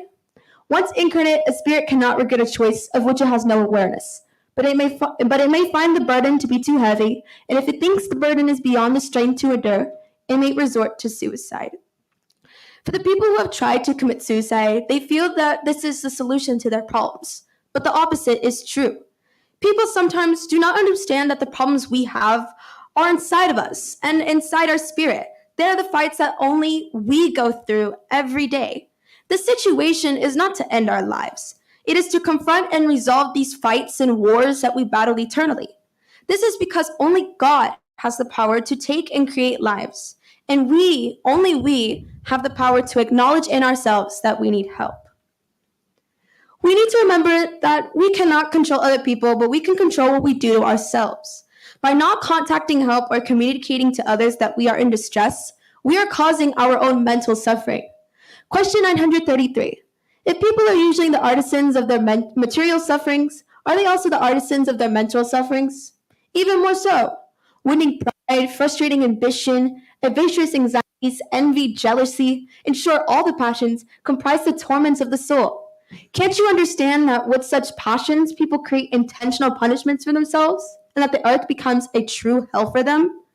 By allowing our negative feelings to interfere with our daily lives without addressing them, we are continuously causing our own mental suffering, meaning that we're the only ones who can fix it. The first step to fixing your mental suffering is admitting you have an issue you need to confront. For me, at 11, it was confronting the problem of wanting to use suicide as a way to escape my problems, and why I wanted to escape in the first place. After we first admit our issue and admit that we need help, we need to reach out to resources that can help us get better. There are numerous ways we can help each ourselves after the first step. For teens, the best step for you would be to tell your parents. I know it's very hard, but opening up to your parents is worth it. Making your parents aware opens up more opportunities for you to get help, like therapy that requires payment or medication that you may need to buy. During severe distress, you can call 911, 988, the suicide hotline number, or any of the resources I have listed. You can also contact your school's helpline if there is one. Adults can also use these resources too, because they work for anyone needing help. Mental health is something that involves the entire community, not just you, but your friends, family, and other influential people in your life. You need to work together to achieve the help you need. By telling your support group or the people that you can rely on for support during rough times, they can figure out ways to help you. Just ask if you want to help a loved one going through a challenging time. Ask if they need help and what you can do to help. Sometimes you can be a lot of help, other times not so much. One of the universal ways you can help someone is by listening to what they have to say and just being a shoulder to lean on. I want you all to understand that it is okay to not be okay. We are human. We are not yet pure spirits like Jesus, so we are not immune to the distress and negative emotions we will experience in our lifetime. We make mistakes and we feel awful. But if you're thinking about harming yourself or others, if you had a drastic change in your mood or personality, please contact help, because that is when there is an issue we need to confront. Now, how can Spiritism be a form of help? Religion is like a spiritual medicine. It helps promote faith and hope and helps center you into a good mindset. Because Spiritism uses logic to help explain the fundamentals of this religion, it appears reasonable while keeping the faith and hope that other religions promote and sustain, like Christianity and Buddhism. This topic is important because we all deserve a second chance, or multiple chances, at change. I want everyone to acknowledge that they are important, that you matter. And we can all use Spiritism and the various resources around us to light us during our darkest times to heal. Remember to get help when you need it, that you are never alone, and that there are people out there that love you and want you to be alive and stay safe. Thank you so much for listening to me, and I hope you have a good day.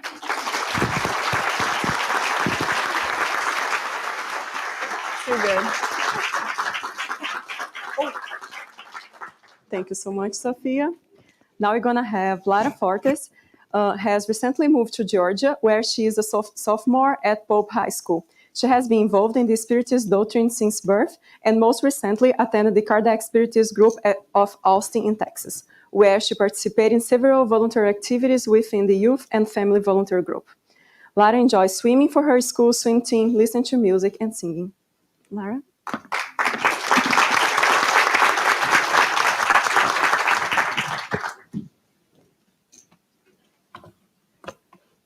Hello.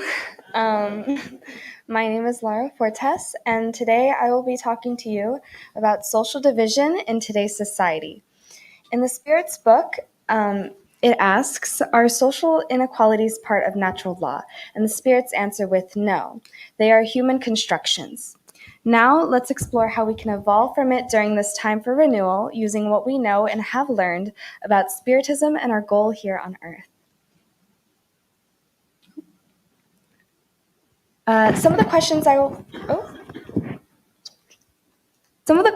be answering today include, what is social division and what causes it? Why is it harmful? Why has it been so prevalent recently?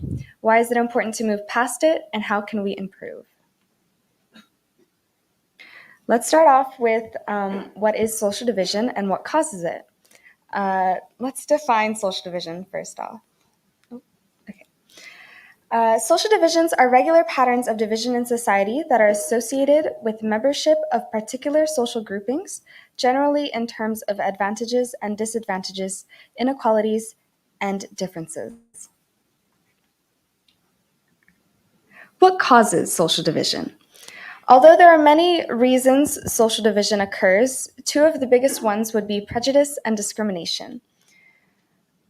Prejudices are preconceived opinions that are not based on reason or actual experience. It allows people to generalize others before getting to know them and can lead to discrimination.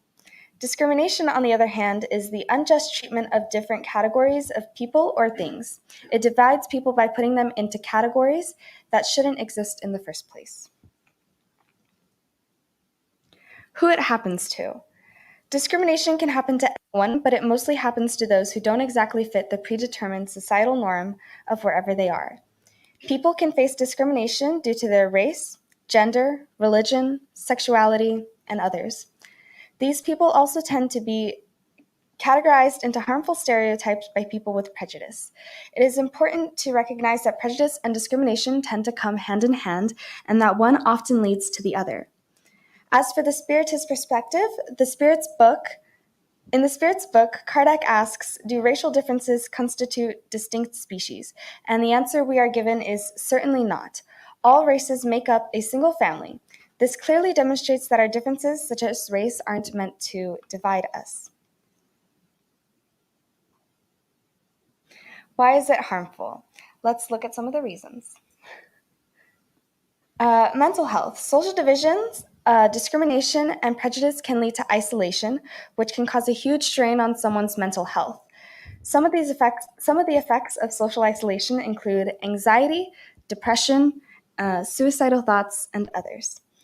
It is also important to note that poor mental health can eventually lead to poor physical health, which is why it's important to recognize and treat both. The youth. Social division is extremely common in today's society, which can and has affected the way younger people view social interactions. Many have developed social anxiety and don't know how to form new relationships, which can lead to poor mental health. As a teenager myself, I have noticed a huge shift in how people socialize and form new relationships. There's now a bigger emphasis on friend groups and being in a clique than there ever was before. This is proof of how the division in our society has spread to Gen Z and greatly hinders our social skills. Society. We as a society have become distant and judgmental of each other. This has caused many disagreements, keeping us from interacting with one another and meeting new people. Humans are social creatures, and we need to interact with each other to feel fully content, which is why this divide between us is so harmful. Why has it been so prevalent recently? Well, for one, we had the pandemic. During the pandemic, we had to stay home and distance ourselves from people, which halted all in-person interactions across the world, causing people to get used to the feeling of being alone and not going out. It also gave people more time to be on different social media platforms, which leads us to social media. Social media has created online spaces where people feel more confident to voice their opinions, especially controversial or discriminatory ones. These social medias also give people so much more reach, allowing their opinions to spread to a broader audience. Both of these things have a large effect on our behaviors today, and although there are other reasons, these are the most prominent ones. In Spiritism, we learn about how we are given challenges by God during our time on earth to allow us to improve and to push us in the right direction. Both the pandemic and social media are good examples of challenges that we have had to go through as evolving spirits. Why is it important to move past it? As we all know, in Spiritism, we learn about how we're all evolving spirits incarnated on earth to improve ourselves and become perfect spirits. In order to reach this perfection, we need to make an effort to move past discrimination and prejudice and move into a world where we are no longer divided because of our differences. How can we improve? As a society, we need to collectively get to a point where we no longer judge people for who they are. This starts by creating awareness. It's important to note that we can both be discriminated against and discriminate against others. It goes both ways. Once we recognize that, we can move on to working towards ending it. Communicate with others. Talk to people and get to know them before forming an opinion on them. I know many people have anxiety when it comes to talking to new people, but sometimes it's like ripping off a Band-Aid. We just have to go for it, and chances are you'll feel a lot better afterwards. Find common interests. When talking to people, try to find things you may have in common. This can help bridge the gap between some differences and allow you to talk comfortably with new people. Create a positive environment. Try not to get too caught up in talking about negative topics. Instead, focus on the good things. Discussing positive subjects can help create a comfortable environment where everyone feels a little more relaxed.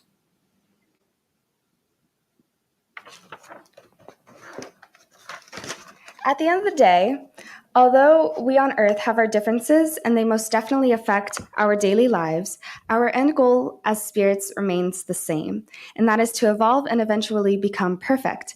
I'd like to finish the presentation with a message that the Spirit's book has given to us. Nothing but the laws of God are eternal, but don't you see these inequalities decreasing a little every day? As pride and self-centeredness are gradually eliminated from Earth, social differences will disappear. In time, the only remaining inequality will be that of personal merit. A day will come when you will stop evaluating each other by noble bloodlines and social status, when you realize that it is the rightness of our thoughts and actions that constitutes our true value. Thank you so much.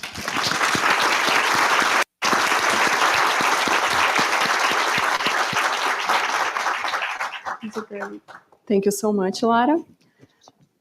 So let's keep this conversation about community. I guess we had some common topics when we were working with this, and some of them were mental health that we talk a lot, and I just could see the last talk that we have here, and I can see that maybe something very common, social media, community, how to ask for help and how to communicate. And sometimes we know our family sometimes can also be going through some difficult moments because the pandemic or whatever it's going on with each family. And we always have this feeling, well, we're just talking, how can we help our family, our group that we are included on? So I think that first of all, we have to ground ourselves. We have to focus on a small moment. So we're going to focus ourselves on a carpet. For example, we can feel the texture, we can see it with our eyes. So we need to take a deep breath and calm down first before trying to solve any of these large issues. Second of all, we can categorize these issues into short-term and long-term and then do a plan in order for you to successfully solve them. And we have to keep in mind that we cannot change anyone besides ourselves. And if still these issues are too much and your feelings are too much to bear, we always have to rely on a trusted adult. Even if your parents aren't emotionally available there for you, you can reach out to coaches or teachers or anyone like that. Or friends or friends, whoever you feel that you feel comfortable to talk. And it's interesting because this idea of talking, right? It's always bring this idea of the mental health. And maybe it's a little bit because nowadays the communication is so much better and we have more access to doctors and everything. But this topic of mental health sometimes looks, do you guys think it's a bit worse than was before? How do you see this idea of mental health for your age group? I mean, social media plays like a huge factor in like mental health, like just Oh, my bad. it like plays a huge factor on mental health, especially since the importance, like social importance of social media rises. So it creates these huge standards of what teenagers should look like publicly, physically. And so with these higher standards comes this huge pressure to feel like you need to act this certain way, which can affect teenagers' mental health. Current social and political movements, even current events nowadays, like the pandemic, right? That really affected our mental health because it stopped our social skills. And social movements like, Black Lives Matter, those things affected a certain population. And so that population just felt this more uneasiness about how they are perceived nowadays in society. And I don't believe that it's getting worse. I think it's more like mental health awareness has also been on the rise. So more people are being more aware of what's going on with them mentally. I think it's becoming less of a stigma to talk about, and more people are gathering the courage to share their experiences just like you. And lots of people can grow from those. So I think it's very good. Build off of what they've learned. Yeah.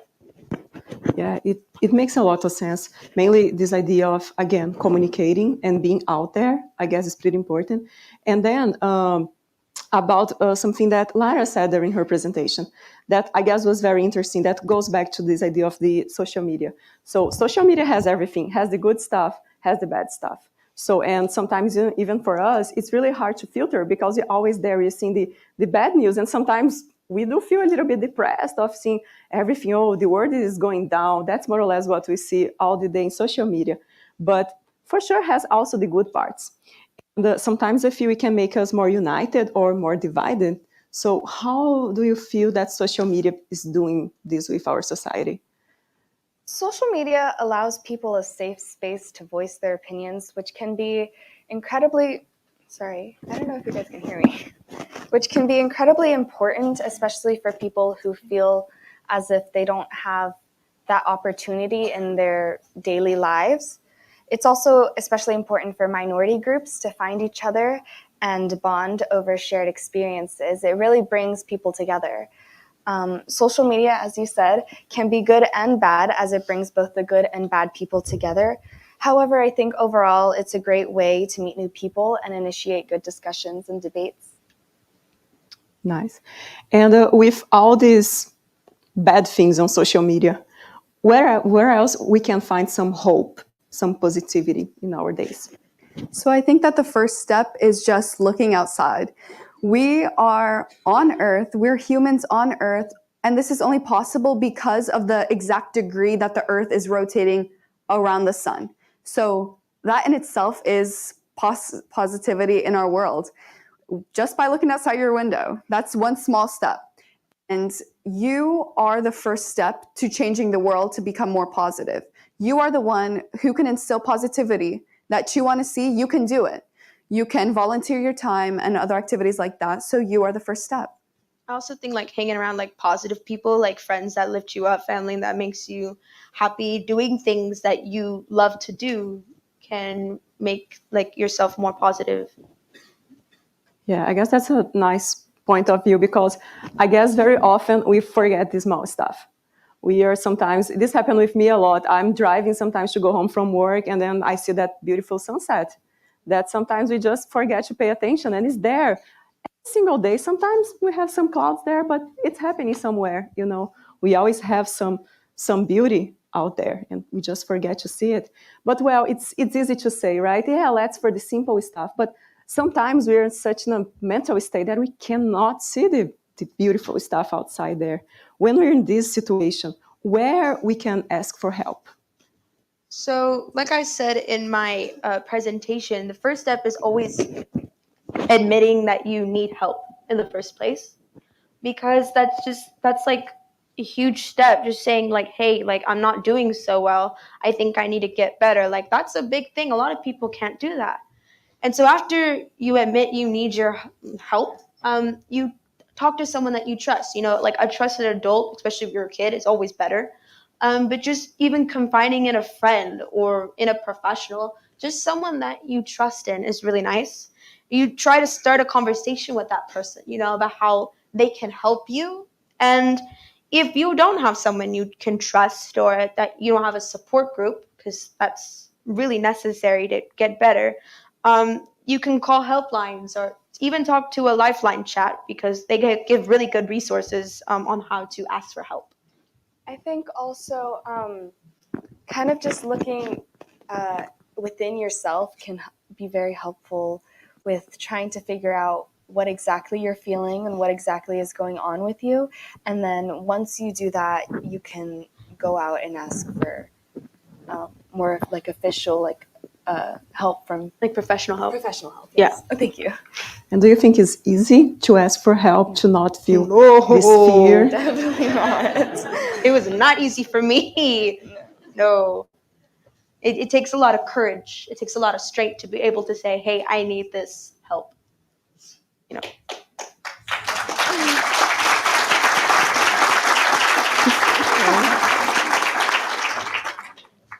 And about this fear of speaking up, because as you said, not just about your mental health, but whatever is going on. Sometimes we're talking this morning, for example, about bullying or whatever other topic is going on in the school or wherever you are. So, and sometimes it's hard to go to someone and say, hey, this is happening, or I'm afraid of that, because even with our friends, because, okay, maybe I'm going to be rejected. Maybe these people is going to exclude me for whatever is going on. So, and how can I start to change this feeling? How can I can feel more courage just to go outside there and say, hey, I need help, or whatever is going on? Yeah. Well, first of all, it's important to voice our thoughts on certain subjects, because it's not healthy to hold back on what you're thinking. And you shouldn't be afraid of others rejecting you if you speak up or disagree with a topic. It's as long as you're open to hearing the opinions of others, you should be okay. And as long as you're, how do I say this? Being respectful. Yeah. Like not screaming at someone, you know. Yeah. Being good. Being respectful is important as well, but also as long as your opinion or your thoughts aren't harmful towards anyone else, you shouldn't feel any fear of speaking up if you agree or disagree. Yeah, and sometimes this idea of speaking up, we know that people can have different ideas of what you're talking or different understandings of this. And then we can feel that we are pretty much in the same step. We are doing the same mistakes over and over. And sometimes we think or we feel that we are causing maybe suffering because our parents keep repeating the same thing and we keep doing what maybe for them is a mistake. It is or it's not, but we are in that situation. So how can I work myself to change this? So first is that moment when you wake up. You realize that you have to do something to change that. Like by realizing the struggle, that is half the battle already. So you just need to persevere through it. You need to realize your end goal once more. You need to see, okay, this is my goal and this is what I'm going to do towards it to change it. And we have to keep thinking, repeating to ourselves that all of these issues, all of these things that we are suffering about, they're all here to help us. It might not seem like that in the moment at all, but later on we're going to see how helpful it really was, even though it was challenging. And this idea of being challenged, sometimes we try to communicate with friends or family, but sometimes we feel it's not enough for whatever reason. Maybe the talking has not really been enough. We're not finding the help that we're expecting to look at. Where should we look if this talking is not enough, if I feel I'm in a situation that I really need something deeper than that? Well, you know, it's very important to understand that, you know, asking for help does not mean you're weak, does not mean equal that at all. You know, like if you're in school and you need help with an assignment, like, hey teacher, I don't understand this, like no one's gonna look at you and be like, oh, she's weak. Like No one's going to do that. Why should this be any different? You're just a little confused or stuck about where you are. And, asking for help doesn't mean you're weak. Yeah, I actually think it's like the opposite. It means you're strong, means you're you guys- courageous, yeah. you're brave enough to speak up and talk about something so scary. That's the complete opposite of being weak. Exactly. Yeah. And so sometimes when depending on who you talk to or who you say, there'll be different, like legally, there'll be different protocols in place depending on who you tell. It's always so very important to communicate what you believe you need to help you go through what you need through, like your needs and stuff. And I think, because of these certain protocols, there's time people are scared, like, oh, I might get, hospitalized, or, well, that might not be the case. Sometimes if legally, depending, oh, bless you. I just heard that, sorry. Like, depending on, like, who you tell and all the legal protocols in case that may happen, but you always need to know, like, to communicate what you need in the moment. Yeah. And I think that these moments of vulnerability are when we grow the most. We do not grow if we're just in a continuous pattern over and over, not changing anything. These moments of vulnerability are what make you strong. They are the foundation of growth. Yeah, we kind of need to break out and say something to be able to evolve. So it's very clear that we are very different in our needs. Some people, they are more quiet and takes more time. Some people, they just say, bless you for everyone to hear. So everyone has their own type of behavior. And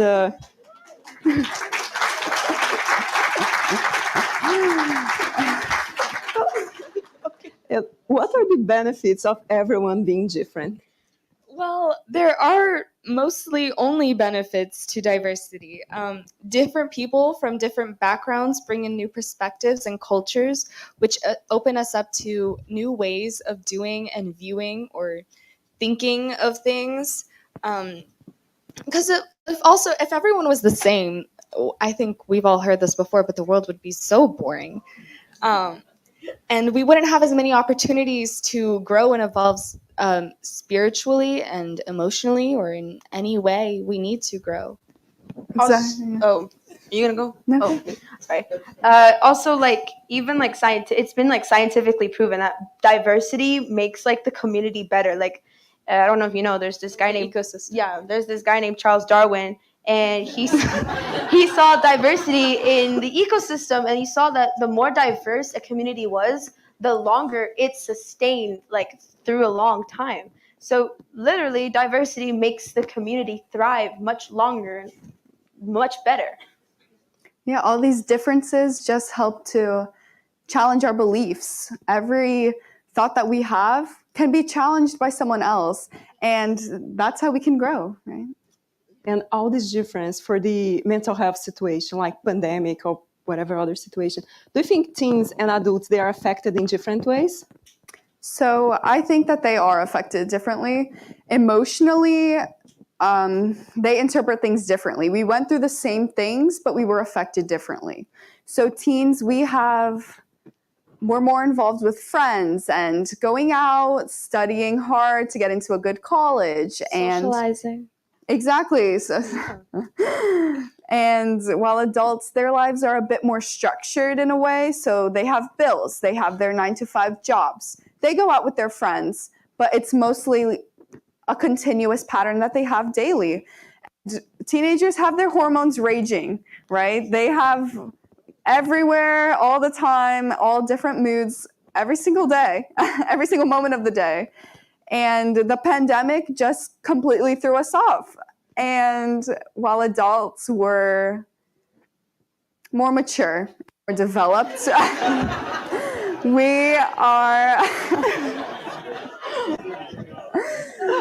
our development is less in that way biologically. So emotionally, we are less mature also. So the pandemic threw us off. I think also teenagers, we're in a stage of, it's a very key developmental stage where we use socialization and hanging out with our friends to grow and develop into who we're going to become as adults. So when the pandemic happened and everything just kind of stopped in the middle of our teenage years, it really hindered our social skills and the way we social skills. communicated. Yeah, definitely. Yeah, that was an interesting question, because actually when we were discussing of the first time, she said, yeah, because adults, they have such a stable life, work 9 to 5, everything. So I said, well, let me tell you something, I have not so good news. Yeah, but so then it's normal to have all these emotional changes all the time. It's not something so abnormal or wrong to feel this way, to have all these feelings going up and down all the time. No, it's normal, especially if you're a teen. Like what Rebecca said, hormones are all over the place, man. Like it's okay to feel like multiple things at once, like to an extreme, or like multiple things like one after the other at the same time. That's completely fine. It's when it starts to interfere with your daily lives, like when you're not able to get out of bed, when you're not able to eat, to shower, to even go to school or work. That's when it starts to become a problem. And also when it becomes like when it starts to affect your relationships with your family or your friends, you don't go out as much or you don't talk anymore. That's when it becomes a problem that we need to, confront, and then we need to fix. Yeah, and on that, but also adding to these changes and how we perceive word.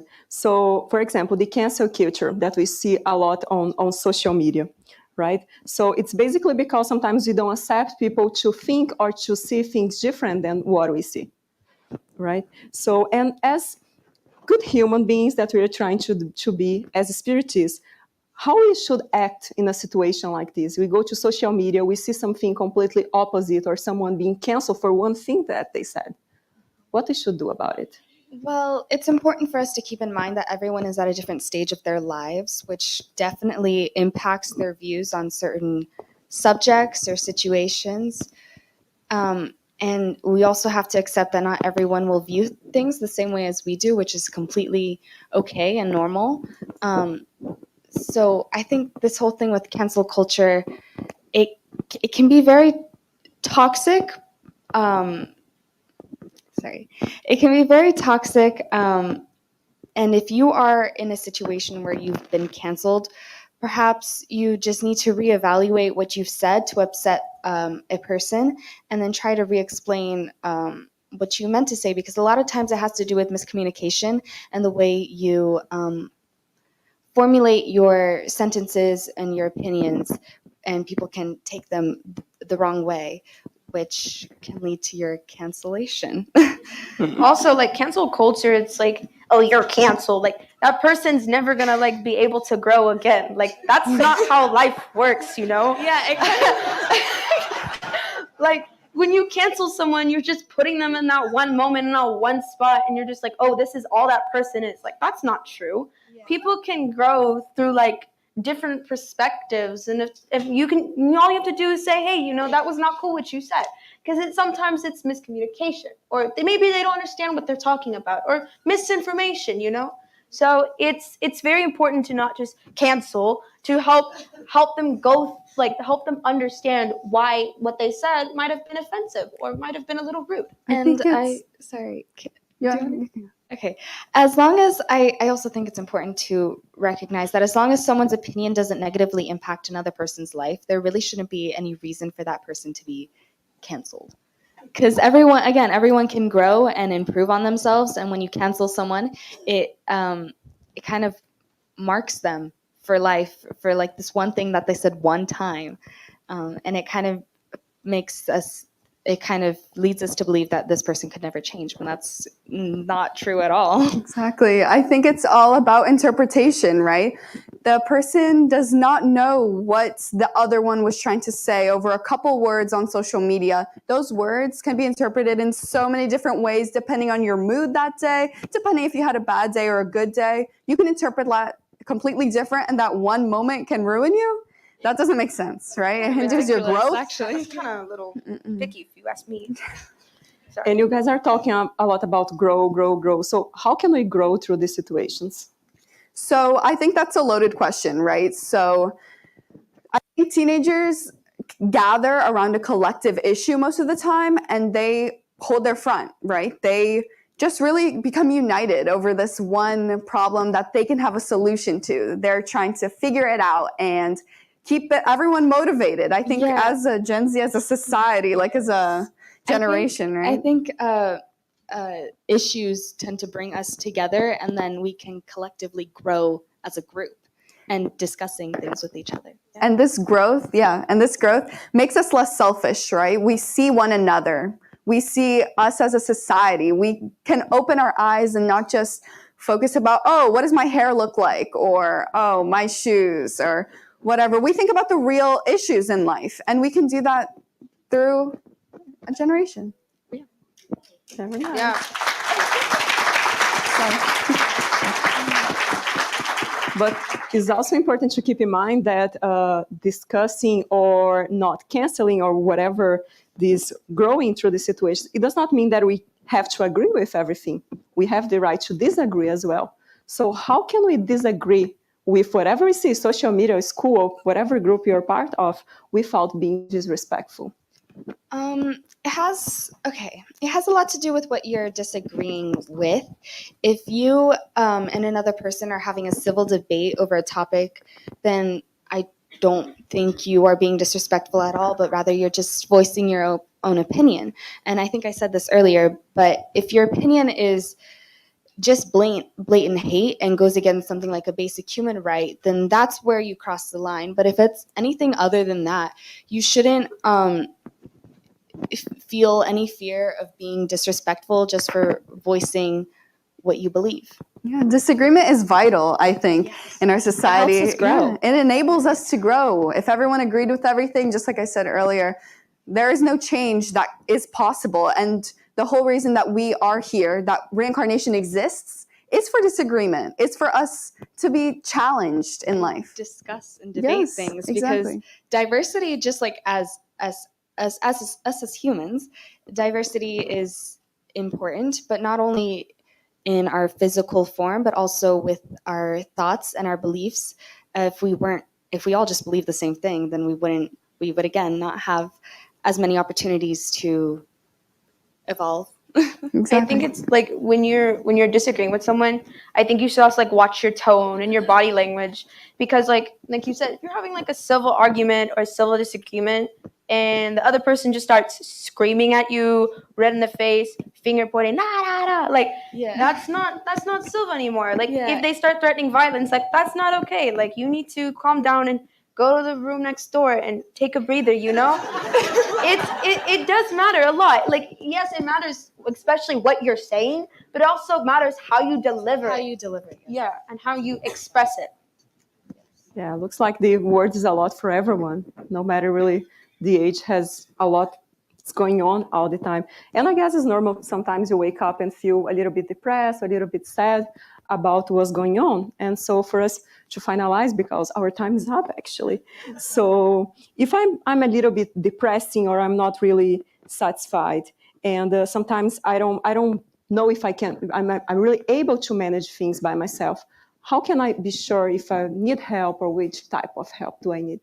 You know, like I said, mood changes are completely normal, especially if you're a teenager or you're a young adult. You know, being sad is okay for like, you know, short periods of time, being anxious, being scared, being angry. But it's when it becomes for long periods of time and when it starts to really interfere with how we are. You know, if you're depressed for more than like a week and a half, you know, that might be a problem. That might be an issue that you might not be able to handle by yourself, that you might need to go to a professional for. And, you know, especially if you're having thoughts about dying or death or really harmful thoughts, those things can sometimes like spiral out of control and terrible things can happen, especially if you're having thoughts about harming someone else. You know, you should always tell someone you trust, like a trusted adult or a professional, if you're having these thoughts, because it's really important that we keep these under control so it doesn't become into a situation that we will later regret or feel extreme remorse for causing. Yeah, I agree with you. So being vulnerable in these moments is what grants us the opportunity to keep going, right?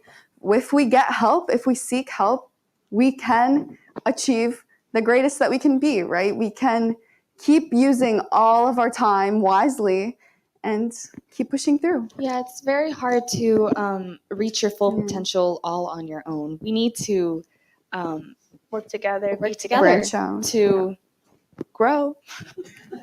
Yeah. I feel like we've been saying grow a lot, but Yeah. it's true. It's true. our whole point of It's our being topic, here. so we're fine. Yeah. Well, really, it was a really great pleasure to work with you, and I learned a lot, and I'm sure you guys also saw a little bit what these young people are able to do. So thank you so much, and thank you all for your time. Thank you.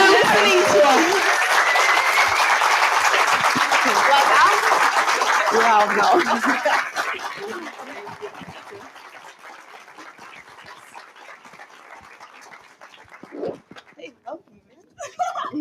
I'm really impressed. And Was proud I of lying? this team. Should be. Well, Elaine, thank you very much for moderating this wonderful panel. Thank you to Rebecca, Sophia, and Lara for sharing your personal insights, your perspectives, and mainly this courageous testimony that help us to heal ourselves and the community. Now I have a question here. Do you think that Spiritism teachings is going to be in good hands in the future? Yes.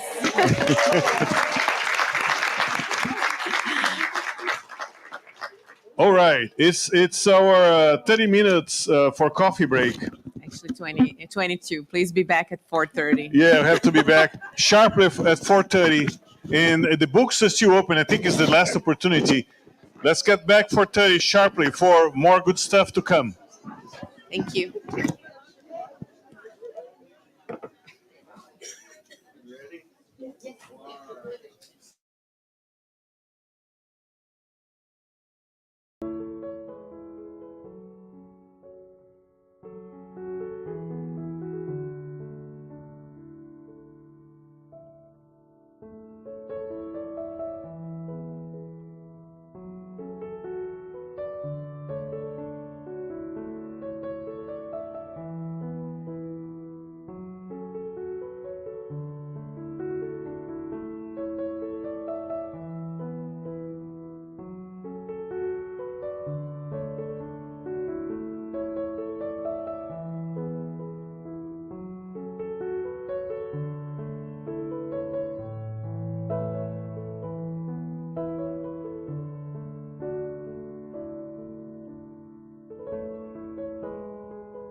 Hello, everyone. Well, we cannot compete with those kids.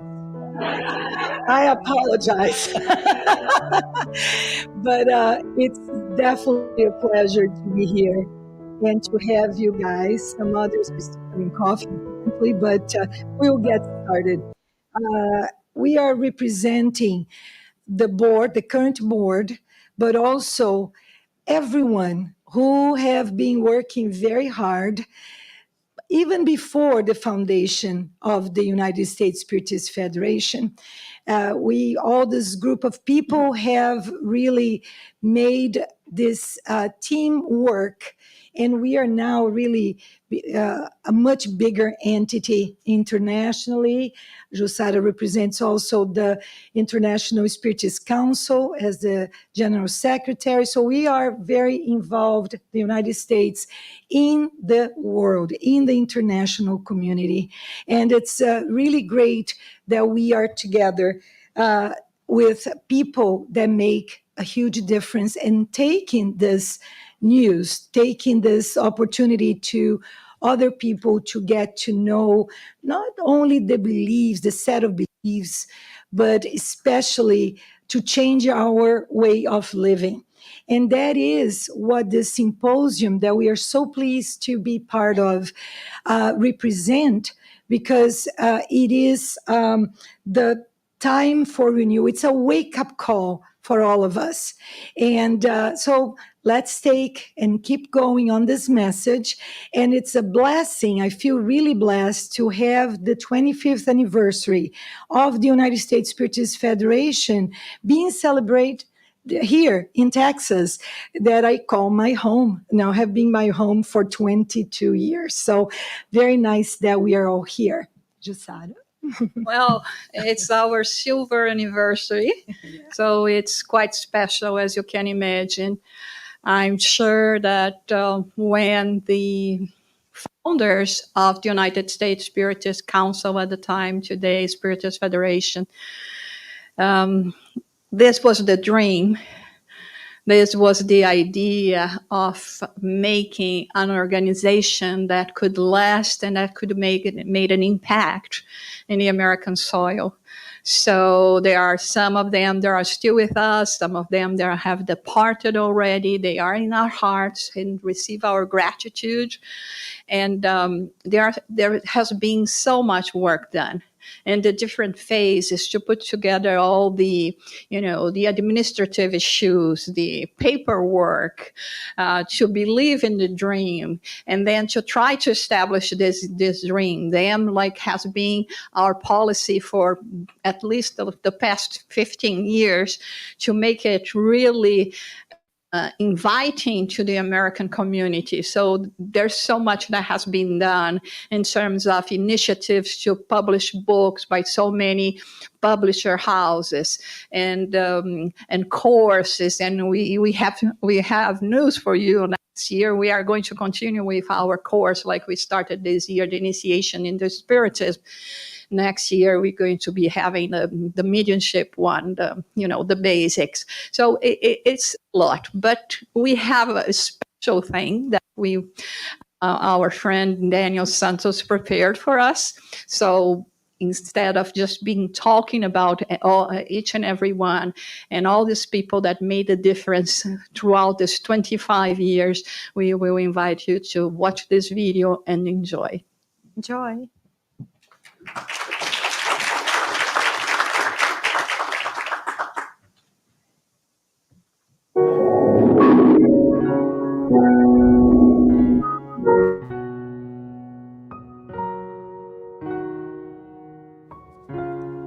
November 2022, the United States Spiritist Federation is celebrating its 25th anniversary.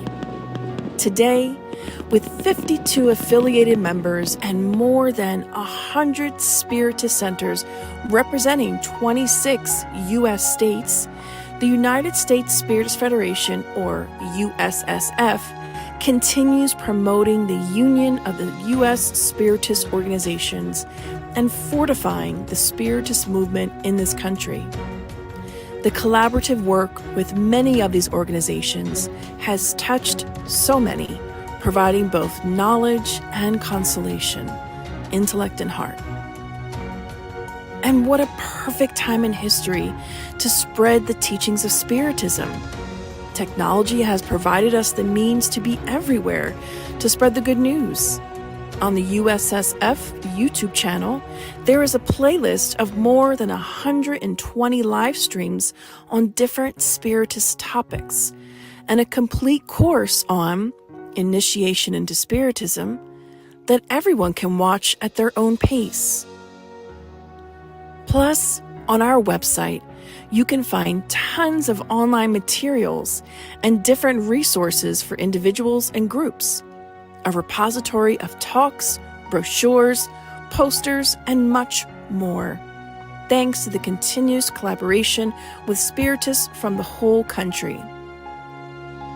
Over the last 25 years, the USSF has realized the importance of gathering our community together in a full day dedicated to learning. And 16 years ago, the first annual symposium took place in Baltimore, Maryland. Since then, every year in a different city and state, the symposium has furthered its mission to explore real-life themes in the light of Spiritism, taking life to a whole new level of self-awareness and purpose. This national event brings together Spiritists from the whole country. It is an encounter of souls, a family meeting. Talking about family, there is always special attention towards the family unit, childhood, and youths.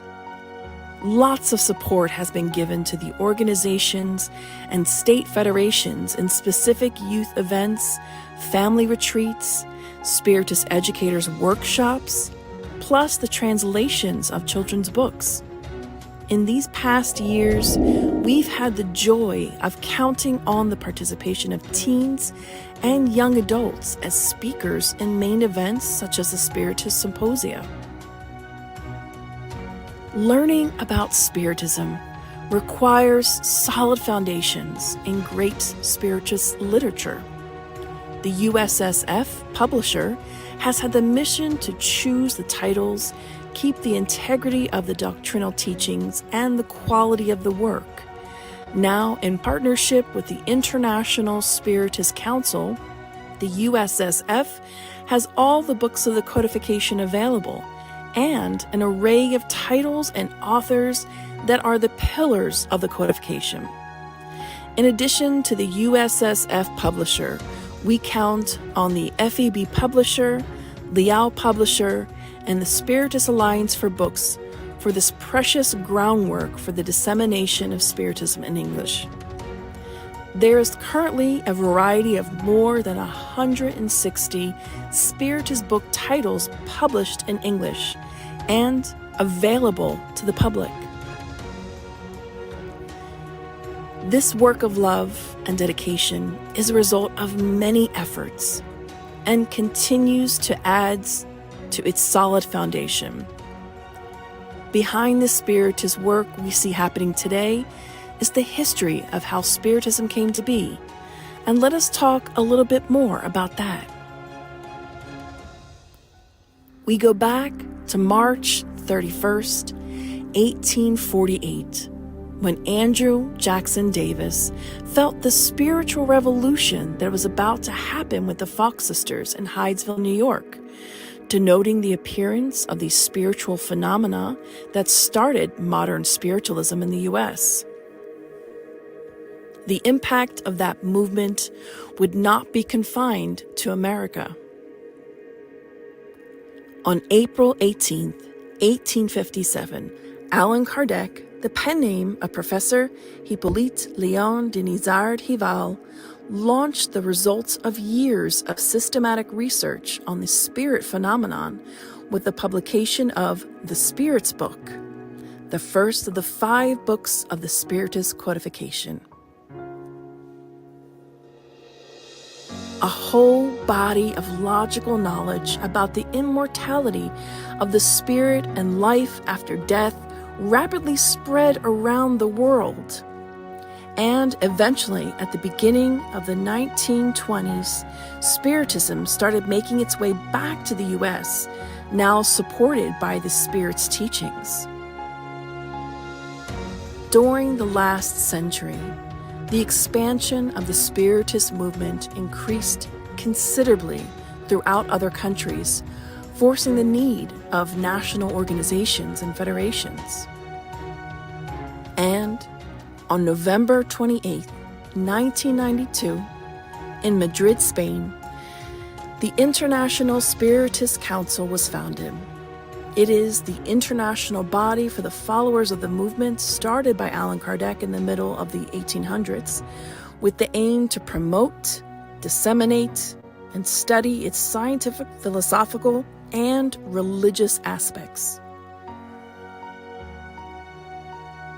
Then, 5 years later, on November 15th, 1997, following the international initiative, the United States Spiritist Council, currently called United States Spiritist Federation, was founded in Bethesda, Maryland, with the participation of several Spiritist friends.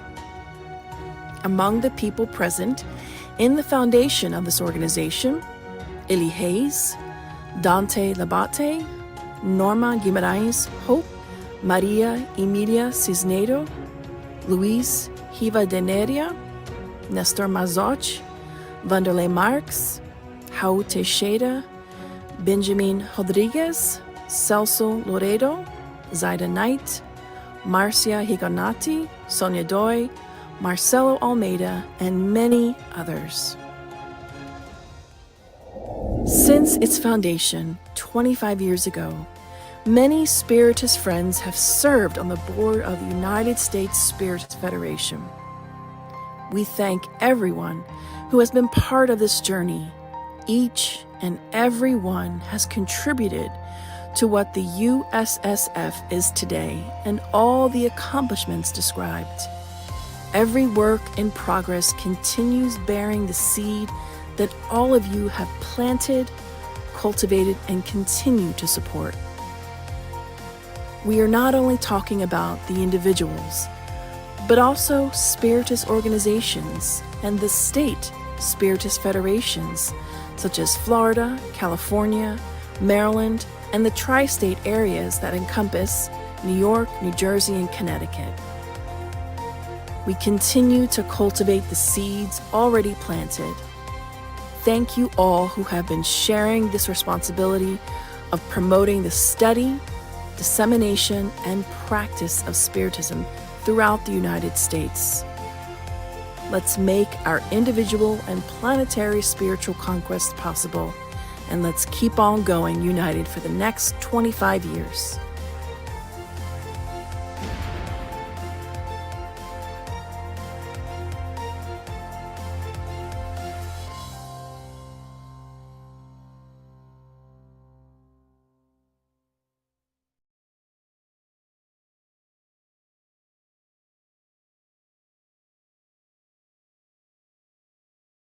Involved, and obviously would love to have everyone. We invited everyone that you saw, and during this time and from the beginning. Some are already, in the spiritual realm, so that would be maybe they're around and we just don't see them. But anyway, we wish we could, and we have some friends here we'll shortly have the pleasure to see. But we know that this work involves a lot of people. And as simple as, one event, we have really, really the pleasure to thank over 75 volunteers that have been working for months, to make this symposium only to be able to happen and give everyone a little bit of comfort and teachings. And of course, it goes with the sharing our friendship. That one is an easy one, right? So it's very nice. We have always the collaboration, as you saw, not only obviously for the events like this, but everything that we do. You saw a lot of things that you can find in the website and all the resources and the courses. And you mentioned a bunch of things that we know, we count not only with, we couldn't do it alone. We always count with all the people throughout, all over the country. So it's a time that we should really thank everyone. And that's the idea, right? Go ahead. Okay, so Susana. not only thanking everyone, but also remember everyone that has been an active part and inspiration for us to put together all this work, for the founders, as we said, and we will have. We will be showing to you now a video of someone very dear to our hearts, and actually one person that has been an inspiration for us till this day, which is Raul Teixeira. Raul Teixeira is French, a well-known spiritist and speaker in Brazil and abroad. Even now, his known words, he speaks louder than words. And he has been participating in the Spiritist movement in over 45 countries and has psychographed over 50 books. So let's hear his message for us.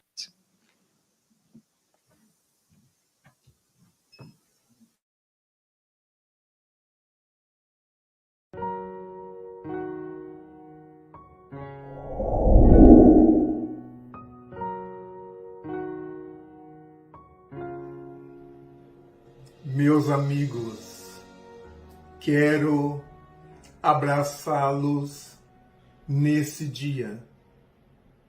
25 anos da nossa Federação Espírita. Lembro-me do Vanderlei. Lembro-me que esses amigos do plano espiritual foram os mensageiros de Jesus para que essa federação pudesse sair do papel para a prática do movimento espírita americano. Essa federação fez de tudo para fazer que o mundo espiritual pudesse chamar os confrades de boa vontade para fazer um pacto evangélico para o Espiritismo. 25 anos de lutas, de fraternidade, de assistência aos centros espíritas. Por isso, quero abraçá-los com muito carinho. Quero abraçá-los com muita felicidade, porque lembro-me da manhã do sábado que o Divaldo Pereira Franco ditou a memorável palestra para a inauguração da nossa federação. quero, através da Tânia, quero abraçá-los. Que Jesus possa manter a federação no sol da verdadeira vida.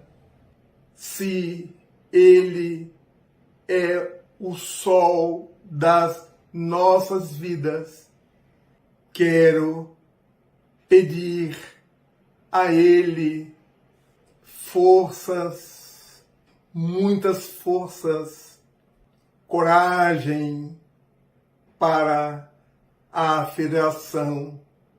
Que Kardec seja louvado nos estudos. Meus amigos, a saga espírita pede estudo espírita, pede estudo da codificação, pede disciplina, disciplina, disciplina. Quero pedir a Jesus por vocês. Muito obrigado, meus amigos. Estou muito feliz em fazer parte dessa família norte-americana espírita. Muito obrigado, meus amigos. Assim seja.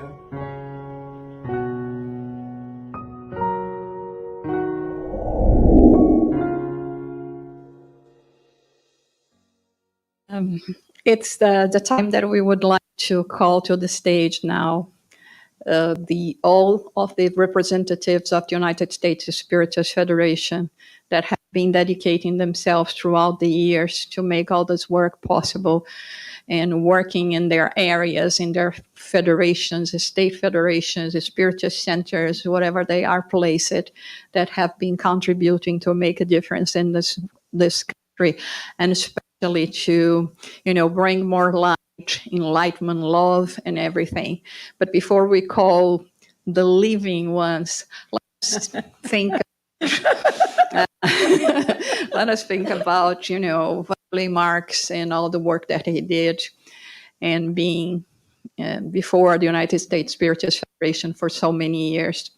Let us think about Deborah Cordeiro, that has also given their possibilities and work, so dedicated work to us. Abraham, also from the Florida state, that has stayed with us, and Elsa D'Agosto. They have been back to the spirit realm, and I'm sure they are following us, and they are cheering for all the work we are doing now. Now they are supposedly on vacation, since the hard time is here, where we have to climb the mountain, to go to the summit. So let's call Marcelo Neto. Yeah, you're the first. Yes, to the stage. Glaucio Pessoa. Marcia Trajano. Fernanda Wenskowski. Susana Simões. Fernanda Silveira. José Antônio Vilera. Daniel Santos. Daniela Couto. Ligia Carvalho. Laura Crisostomo. Peter Hayes.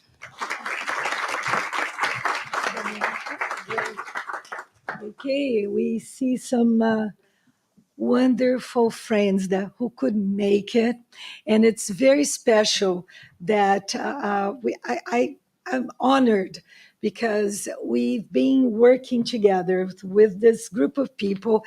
I haven't met personally, some of people from the foundation time, but we've been continuing all together here, not only because it's not the current board, everybody right now, but it is the current because we work together all the time. Everyone here, and many that are not here officially, but everyone. It has been really a very special time and years that we've been working. And we invite everyone to continue working with us.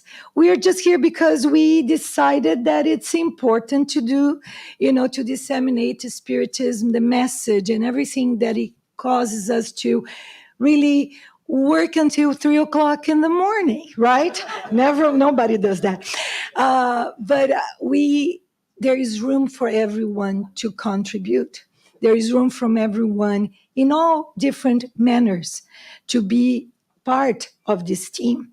So we, on behalf of the current board of directors, we thank all of you, and those who could not make it.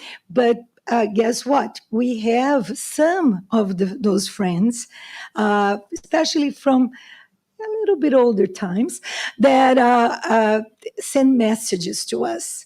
And so we want to all, be celebrated, present here in the spiritual realm, and the ones that are watching us from home, and all of us here together. So let's watch now. Was I supposed to say that? Or you? Ooh. Yeah, we are going to sit down. Okay, we need Daniel, who is there taking care. We'll sit so we watch comfortably. Thank you so much. A round of applause to everybody, to all of us. Thank you. And whenever you're ready, we're going to watch some more messages. We are going to have a lot of messages.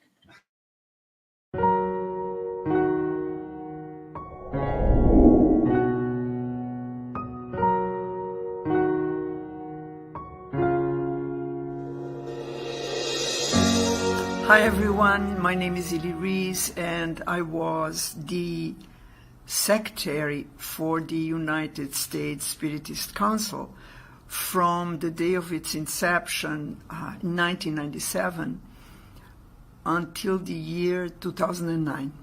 In fact, this event brings back memories of that day, November 15th, when, steered by Vanderlei Marques and Benjamin Rodrigues Barreira, and with the support of Nestor Mazotti, who was then FAB's president, and our esteemed Raul Teixeira, the organization marked its official presence on American soil. Like any newborn, it certainly went through its growing pains, but having reached adulthood, it continues now to be mindful of its responsibilities in a world undergoing its own painful transition, a world in need of a compass that will lead it to its glorious future among the many mansions in our Father's house. To the United States Spiritist Federation, congratulations on your silver anniversary, along with my warmest greetings to the participants and also the Federation's leadership. Hello, my dear friends. My name is Marcia Rigonati, and I was part of the American Spiritist Federation as Vice President 25 years ago when it was founded for a duration of 8 years. I am very honored and happy to be able to participate in this event, even if it's remotely. Those of us who are part of the inauguration of this federation feel very proud to be here together with our brothers and sisters who are so dedicated to the American Spiritist movement. The late Vanderlei Marques, who was our president and founder at the time, together with Benjamin Rodrigues and other colleagues, created this federation, which now, years later, stands strong and continues growing, thanks to all of the members who have taken on the responsibility of expanding the Spiritist movement here in the United States. I have many fond memories of our meetings in Washington at the home of our dear Vanderlei. Him and his wife Eliana would always receive us with such a warmth and hospitality. After the events, Eliana would be waiting for us with a delicious meal, and then we would stay at the table listening to stories from Divaldo and Raul Teixeira in a fun and joyful atmosphere. I would like to congratulate the American Spiritist Federation for its 25th anniversary and give my deepest thanks for the wonderful work they continue to do. I hope that our beloved doctrine can continue to spread throughout the planet and continue to bring light through more meetups and seminars. Here's to another 25 years of hard work and learning. Hello, everyone. I hope you're enjoying the Spiritist Symposium. I'm glad that I was given the opportunity to say a few words. I had the privilege of being present at the foundation of this organization that was first named US Spiritist Council. The vision of creating a unifying Spiritist organization in the US was fomented by Mr. Vanderlei Marques and a group of enthusiastic Spiritist workers. The proposal received great impulse with the encouragement and support from Mr. Ernesto Mazzotti, who at the time was the vice president of the Brazilian Spiritist Federation, and also from the renowned Spiritist speaker, Professor Raul Teixeira. Then, with adhesion of members from Spiritist centers across the US, the idea gained momentum. A laborious groundwork was put together with passion and excitement by the organizing team to build a solid foundation. And from there, the Federation expanded and grew in so many ways through the hands of tireless and dedicated workers to what we know today. So it is with great joy and gratitude that I join you all to congratulate the U.S. Spiritist Federation, its past and current board members, for the great achievements over these past 25 years of hard work, uniting Spiritist centers and bringing together the Spiritist community in this country. Cheers. Hello, my dear friends of Spiritist Journey. It is joy that I send this message to congratulate you for this work that began 25 years ago, and by the goodwill, effort, and faith of each one of you has respected and valued its creation. I'm very grateful to be a part of its foundation and stayed on the board of directors for 13 years. With all those beloved friends, some of them today are in the spiritual world. I hope that you continue to serve its cause with Christ, and posterity can join to its field of work for construction of a better times to come. Thank you very much. Many, many blessings to all of you. With love, Norma Guimarães Hoppe. Hello, my friends of the United States Spiritist Federation.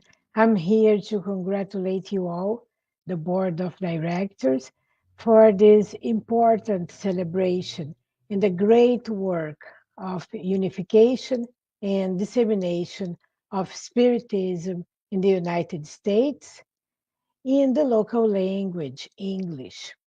This work, I know, is very hard, but much needed and important and rewarding. 25 years ago, the very day of the foundation, I was there, present with the founders at that very moment. And today, I'm here with you, the ones who carried it on.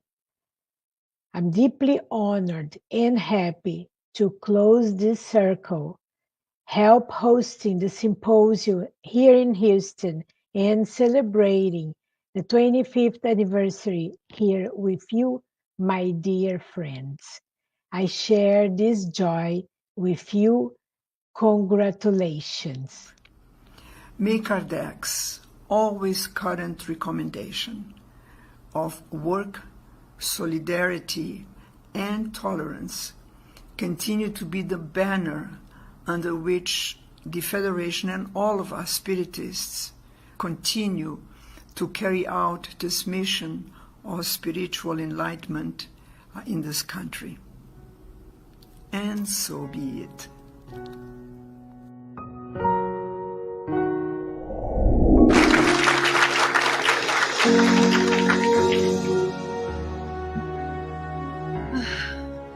Okay, lots of emotion here. Well, it's great to celebrate what has been done, and life goes on, even here, right? And we do have a lot to do, right?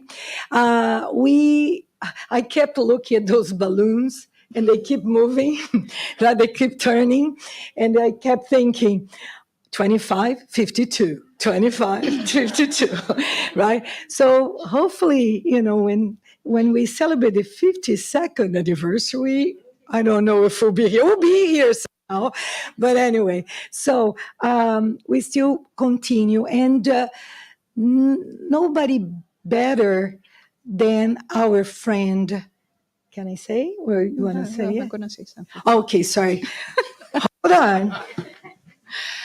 I just wanted to share a thought with you, to see how much the spirits are present in each and everything that we are doing, especially when we are talking about spiritual endeavors. We have to think about the foundation of the United States Spiritist Council Federation. And if you're wondering why we are saying council and federation, it's because today we are already 5 federations in the U.S. So we hope to be even more, and that's why, thinking about that, we change the terminology to accommodate better. But the United States Spiritist Council was founded in the city of Bethesda. Bethesda, we recall from the New Testament, is the place where they had like a pool where people who were very ill would gather together, wishing to become healed, wishing to become whole. And we all know about this man, 34 years, suffering from, the lack of movement, not being impaired, waiting for the possibility of the angel of Bethesda to move those waters and to provide healing. So in my simple way of thinking and connecting with the spirit benefactors, I think the Bethesda for us means that the Bethesda was the moment where we all were scattered around this country and other countries, because we came here later, some of us, where there was this pull, there was this energy, there was this angel, the spirits that were longing to promote the dissemination of this message. Much more simple, much more, speaking directly to all of us, because it's not about rituals, it's not about do's and don'ts, but it's about to connect us with God. So Bethesda was the place. Bethesda means the healing for us is Spiritism and the continuation of this work on behalf of Bethesda on behalf of all these angels that have been inspiring and guiding us. I think this is the purpose. It was not by chance that was the chosen place for this organization that's much more than just paper, but it's made out of people, all the work. And there are so many workers that we could not even say their names, but they are there, they know their names, and they are in our hearts. And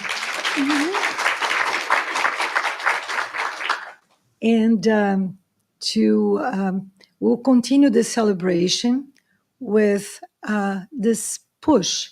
We have one more friend, very special, who is has the perfect message for us to continue the work, to give us the motivation, right? And we couldn't not have really this message to help us continue together. And we are going to introduce, we need to introduce him, even though a lot of us here have already, we know him really well. Some might not know, and it's worth getting to know him if you have not. Well, we are going to be introducing to you Divaldo Pereira Franco. And when we have a message from Divaldo, we may be sure that he is there watching. I never forget one day we were with him in Lilydale, and there was some activities taking place, and one of them he couldn't be present in person. He was in his room, remember? And when he came down after the activity, he described everything that happened, including the comments that were made by the people that were participating in that event. So Divaldo Franco, I'm sure he is not only in our hearts, but he's present, he's spiritually every place we are. And he was loving as always, and he sent us a message. So he's, of course, Median, Spiritist that has been living the teachings, not only teaching us, has been giving psychographic over 250 books.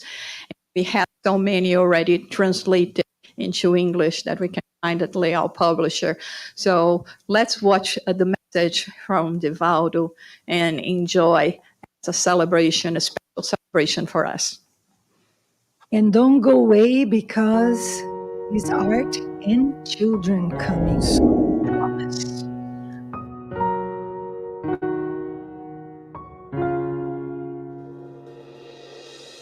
Queridas irmãs, queridos irmãos, que a paz do Senhor esteja em nossos corações. Neste dia que a Federação Espírita dos Estados Unidos celebra mais um aniversário de fundação, nós, os espíritas militantes, afeiçoados à fraternidade, dirigimos-nos a essa entidade veneranda para oferecer o que há de melhor em nossa alma, como vibrações, ternura e votos de um grande êxito da disseminação da doutrina espírita à luz do Evangelho de Jesus, conforme as diretrizes de Jesus e de Allan Kardec.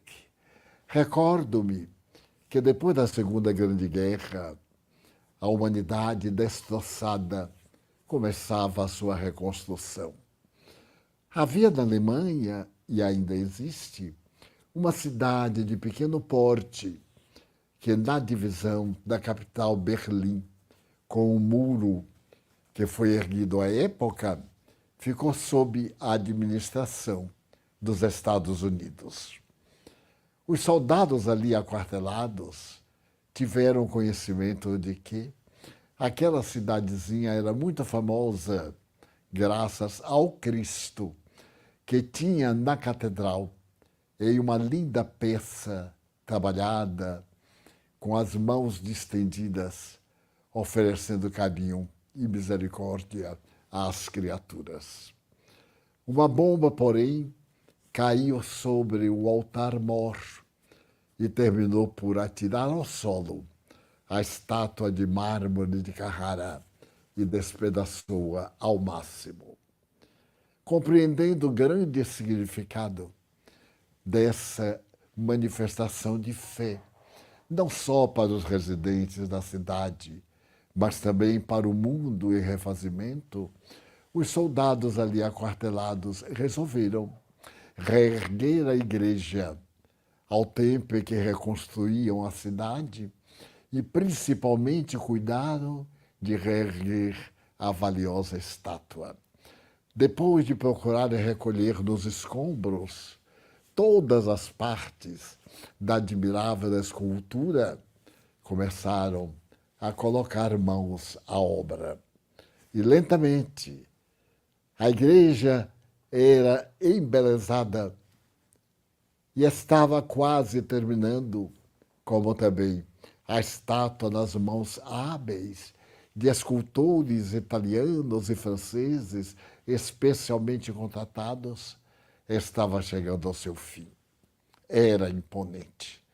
Tratava-se de uma figura do Cristo Jesus, com as mãos distendidas, oferecendo à humanidade o seu inefável amor multimilenar. No entanto, quando ocorreu a queda do monumento, os braços, as mãos espatifaram em partículas tão pequenas que algumas se transformaram em pó. E não foi possível reunir quaisquer pedaços que, unidos, voltassem a formar a ponta dos braços e as mãos. A situação ficou calamitosa. A beleza da estátua era esplendente, mas era necessário inaugurar a catedral. E foi marcada uma data com o senhor bispo ou arcebispo local. Os dias aproximavam-se e nenhum estatuário consultado afirmava possibilidade de reparar aquele dano cruel. Chegou praticamente à véspera, quando um soldado que ficou deficiente, porque perdeu o movimento das pernas, estando na igreja e olhando a linda estátua, teve uma ideia. Pediu que a envolvessem em um branco lençol e deixasse que ele dormisse aquela noite ali ao seu lado, porquanto ele ia solucionar o problema e, no dia seguinte, por ocasião da inauguração, o mundo voltava a ter esse monumento digno de louvor e de grandiosidade de fé. Assim aconteceu. Todos duvidavam. Que poderia fazer aquele homem, ainda mais com dificuldades de movimentos, sem instrumentos hábeis, que pudesse proporcionar, naturalmente, trabalhar 2 outros pedaços de mármore de uma noite para um dia e aplicá-los no lugar devido. Mas não tendo outra alternativa, todos concordaram por unânime que era melhor essa tentativa. E no dia seguinte, pela manhã, antes da inauguração, reuniram-se aqueles membros afetuosos do trabalho, as autoridades eclesiásticas, e descerraram a estátua. Quando o tecido alvo correu pelo mármore brilhante, embaixo estava escrito: eu não tenho outras mãos senão as vossas. Todos ficaram estarrecidos. Não poderia haver melhor solução para o problema de tal natureza. Ao recordar-me desse Cristo sem mãos, cujas mãos eram as nossas na obra da caridade e do amor, eu desejo dizer aos irmãos muito queridos dos Estados Unidos que nesse momento de dificuldade que a humanidade atravessa, nesta hora terrível de padecimentos e angústias, o nosso Cristo elege nossas mãos como sendo as suas para a ação da caridade e a promoção da humanidade em geral. Já somos a sua voz que canta o Evangelho para o mundo aturdido, o seu olhar que contempla a miséria e movimenta recursos para que ela desapareça, os seus pés que andam pelas estradas impérvias da humanidade, abrindo novos caminhos, o seu coração afetuoso que é dedicado ao sentimento de construção da verdade, e agora as suas mãos, unindo-nos, confraternizando-nos, ensinando-nos a trabalhar em nome da solidariedade, a fim de que no momento da nossa caridade base para a nossa perfeição relativa, estarmos em condições de dizer ao nosso próximo que o amamos, embora venhamos a divergir de algumas das suas opiniões. A sociedade necessita muito de luz, mas sobretudo de exemplos. Está cansada de livros, de discursos, mas está aguardando as almas devotadas como Francisco Cândido Xavier, Madre Teresa de Calcutá, Albert Schweitzer, a extraordinária educadora negra americana Mary Jane McCready Bethany, para construirmos juntos com os demais países a fraternidade universal. Parabéns, Federação Espírita Americana, trabalhadores da última hora, cujas mãos realizam a atividade de Jesus e cuja vida dedicada ao Espiritismo são todos o exemplo da dedicação, da fraternidade e do amor em movimento. Um grande abraço de solidariedade do companheiro Divaldo Franco.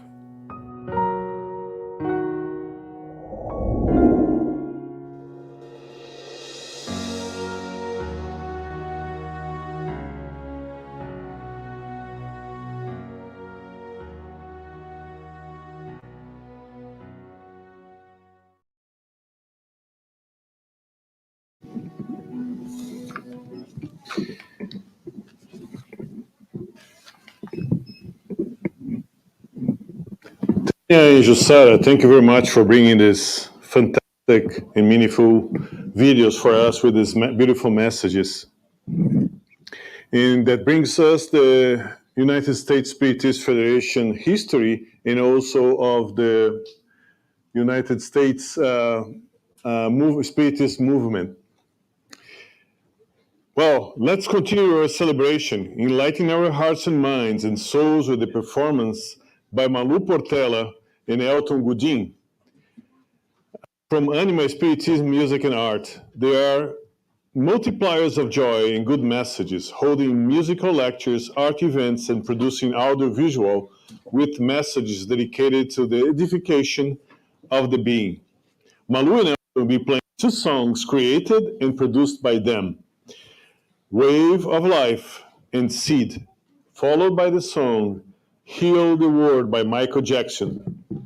Let's welcome Malu and Elder to the stage with a warm round of applause.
Hi, everyone.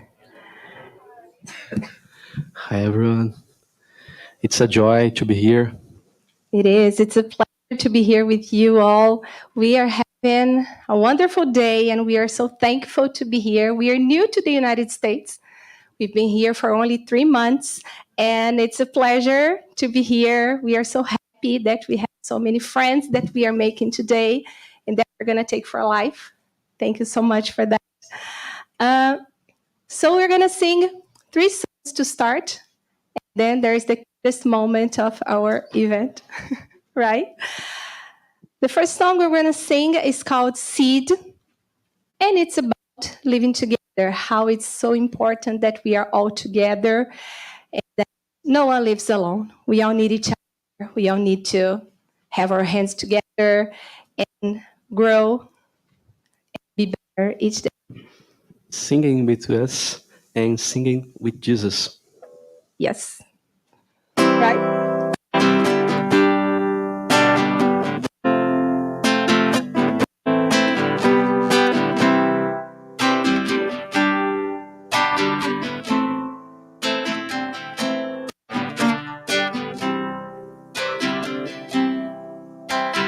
No one lives alone. We all need to have someone so we can find out that love is life. Now we can feel all the hope of growing up. Our little seed of fraternity and peace in each and every heart that exists. Inside with Jesus we go on.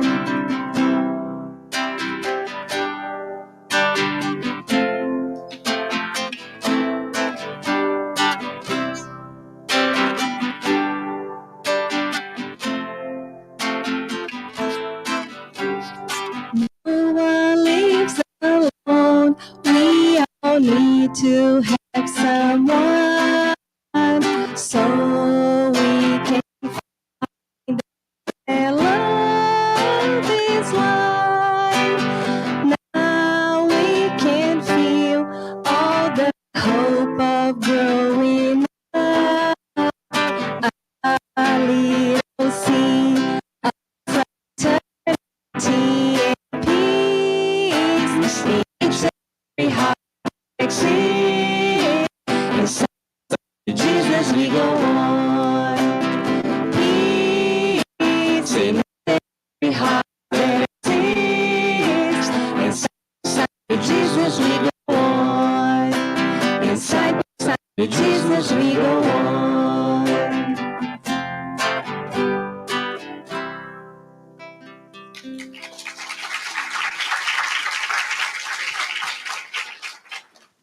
For our next song, we're going to think about the hard moments we have in our lives. We all have those, right? We have moments that we just don't know what to do. And it's so important to look around and see so many people around us that can help us, that we can count on. And that's what the song is all about. And we invite you all to clap your hands with us. Okay? Let's make this beautiful and wonderful energy here just spread all around the universe with life.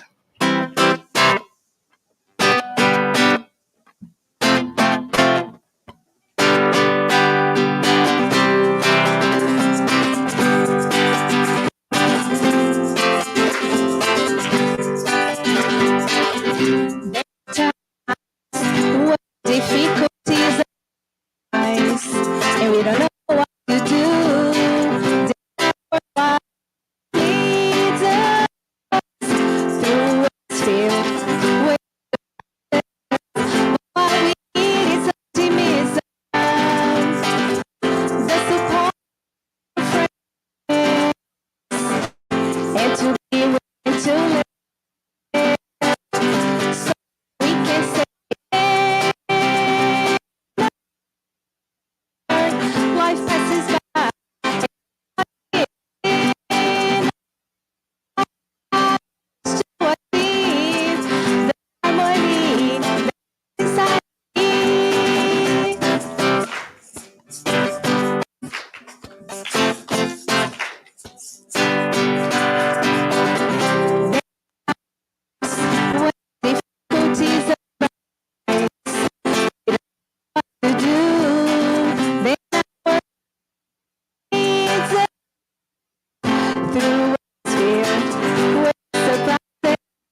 looking for the ones in need of a little affection. Positive vibration. Hey, now life is bad.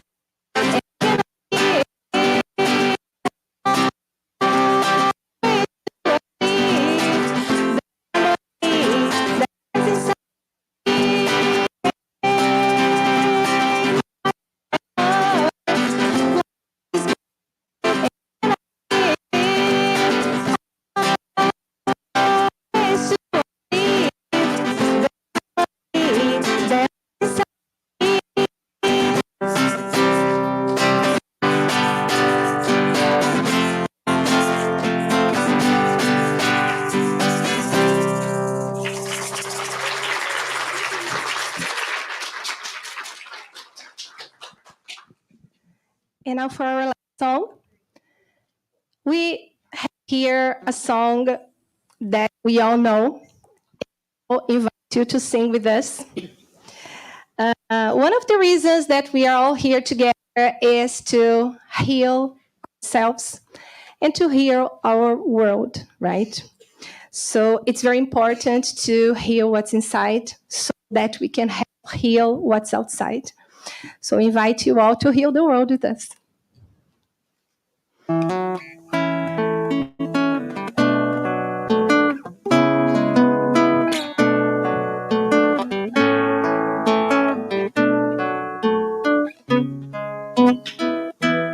There's a place in your heart, and I know that it is love. And this place could be much brighter than tomorrow. And if you really try, you'll find there's no need to cry. In this place, you feel there's no hurt or sorrow. There are ways to get there if you care enough for the living. Make a little space, make a better place, heal the world, make it a better place for you and for me and the entire human race. There are people dying if you care enough for the living. Make a better place for you and for me.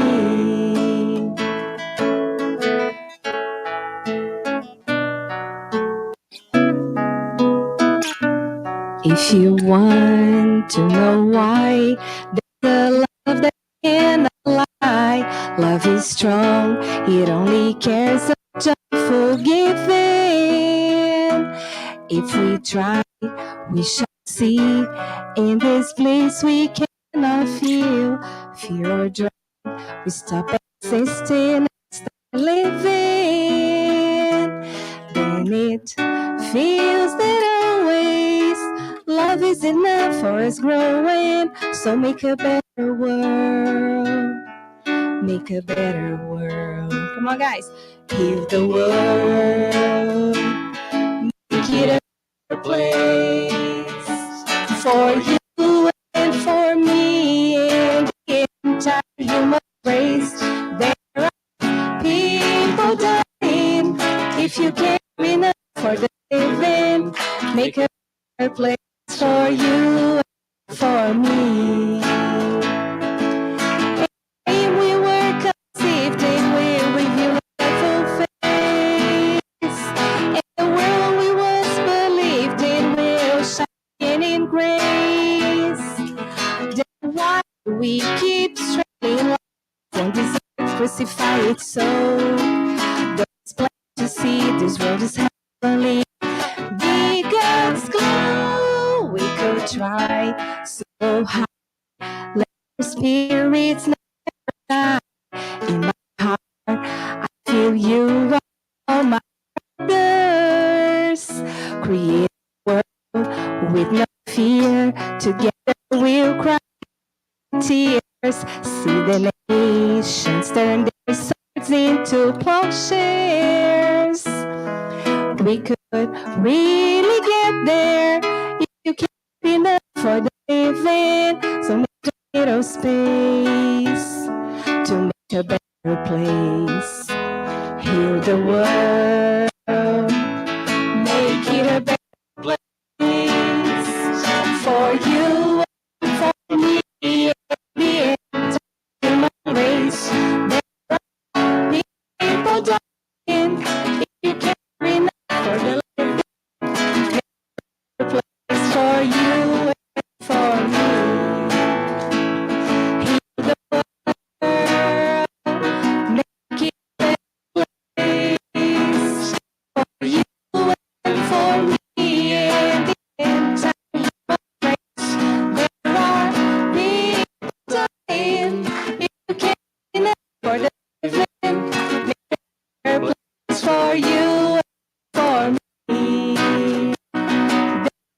There are people dying if you can't for the make a place for you and for me. There are people dying if you can't enough for the living. Make a place for you and for me. You and for me. You and for me. The world we live in, for save me from danger. For me. You and for me.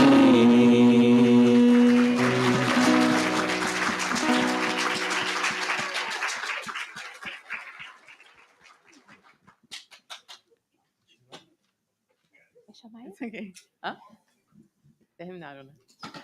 Well, thank you very much. That was beautiful. Still with our friends Malu and Helton. Now let's move to a moment of the day that fills our hearts with joy. Throughout the day, many other activities were going on simultaneously. While we were here, our children and teenagers were studying a beautiful program called Together We Grow, designed especially for this event. Let's give our thanks to this beautiful group of Spiritist educators who will present a small piece of work through music.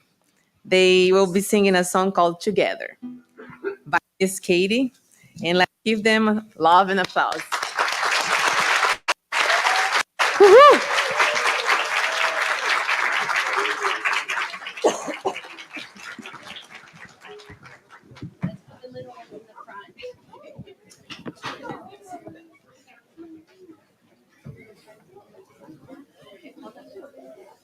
Yeah.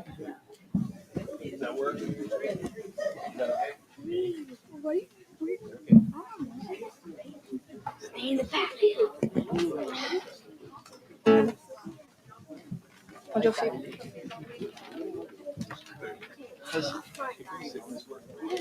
Yes, it's good.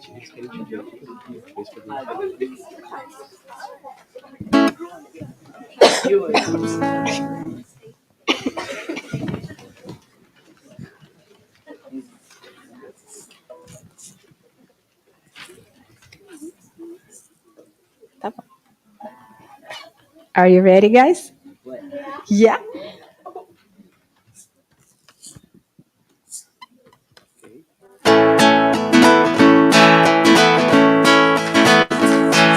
Together, together, we help one another.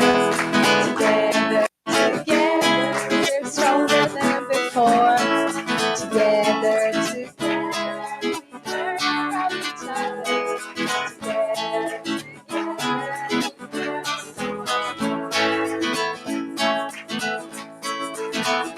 Together, together, everyone has the things that we need each day.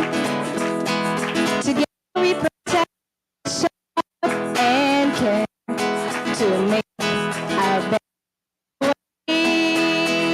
Together, together, we help one another. Together, together, we're stronger than before. Together, together, we learn from each other. Together, we know so much more. Together, we grow what we want. Into together we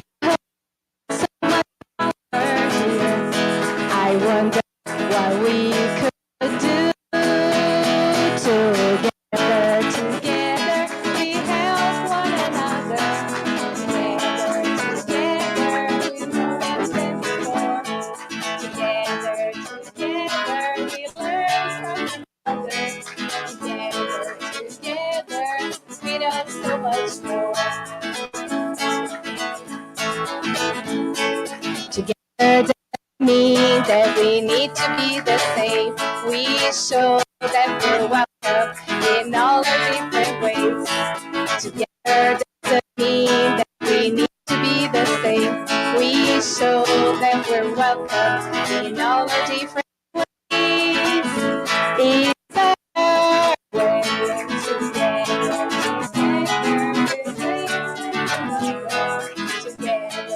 together, we're stronger than before. Together, each other. Together, we know so much more.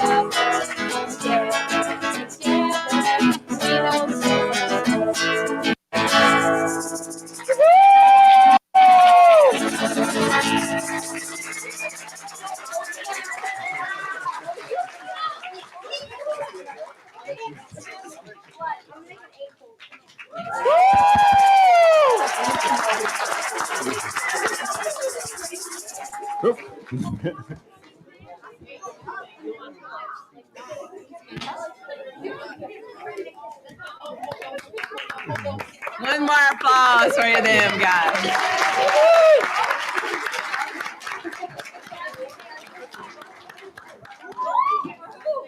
Vai ter. Hold on. Yeah. Now, so, thank you guys. You did a great job. You stay here because now you're going to have help because everybody is going to sing. So, thank you very much for participating in the United States Spiritist Federation, this work of love and dedication to disseminate the spirit.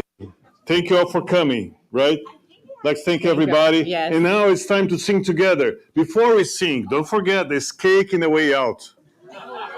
Right? Okay?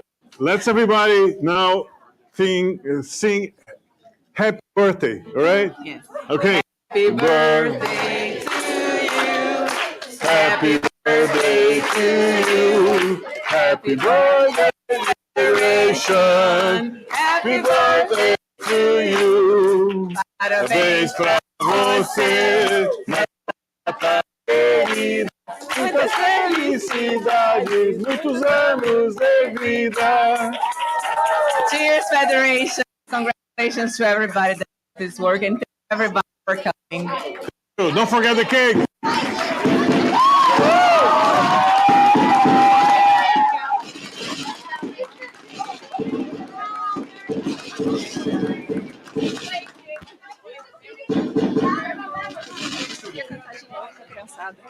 Sorry.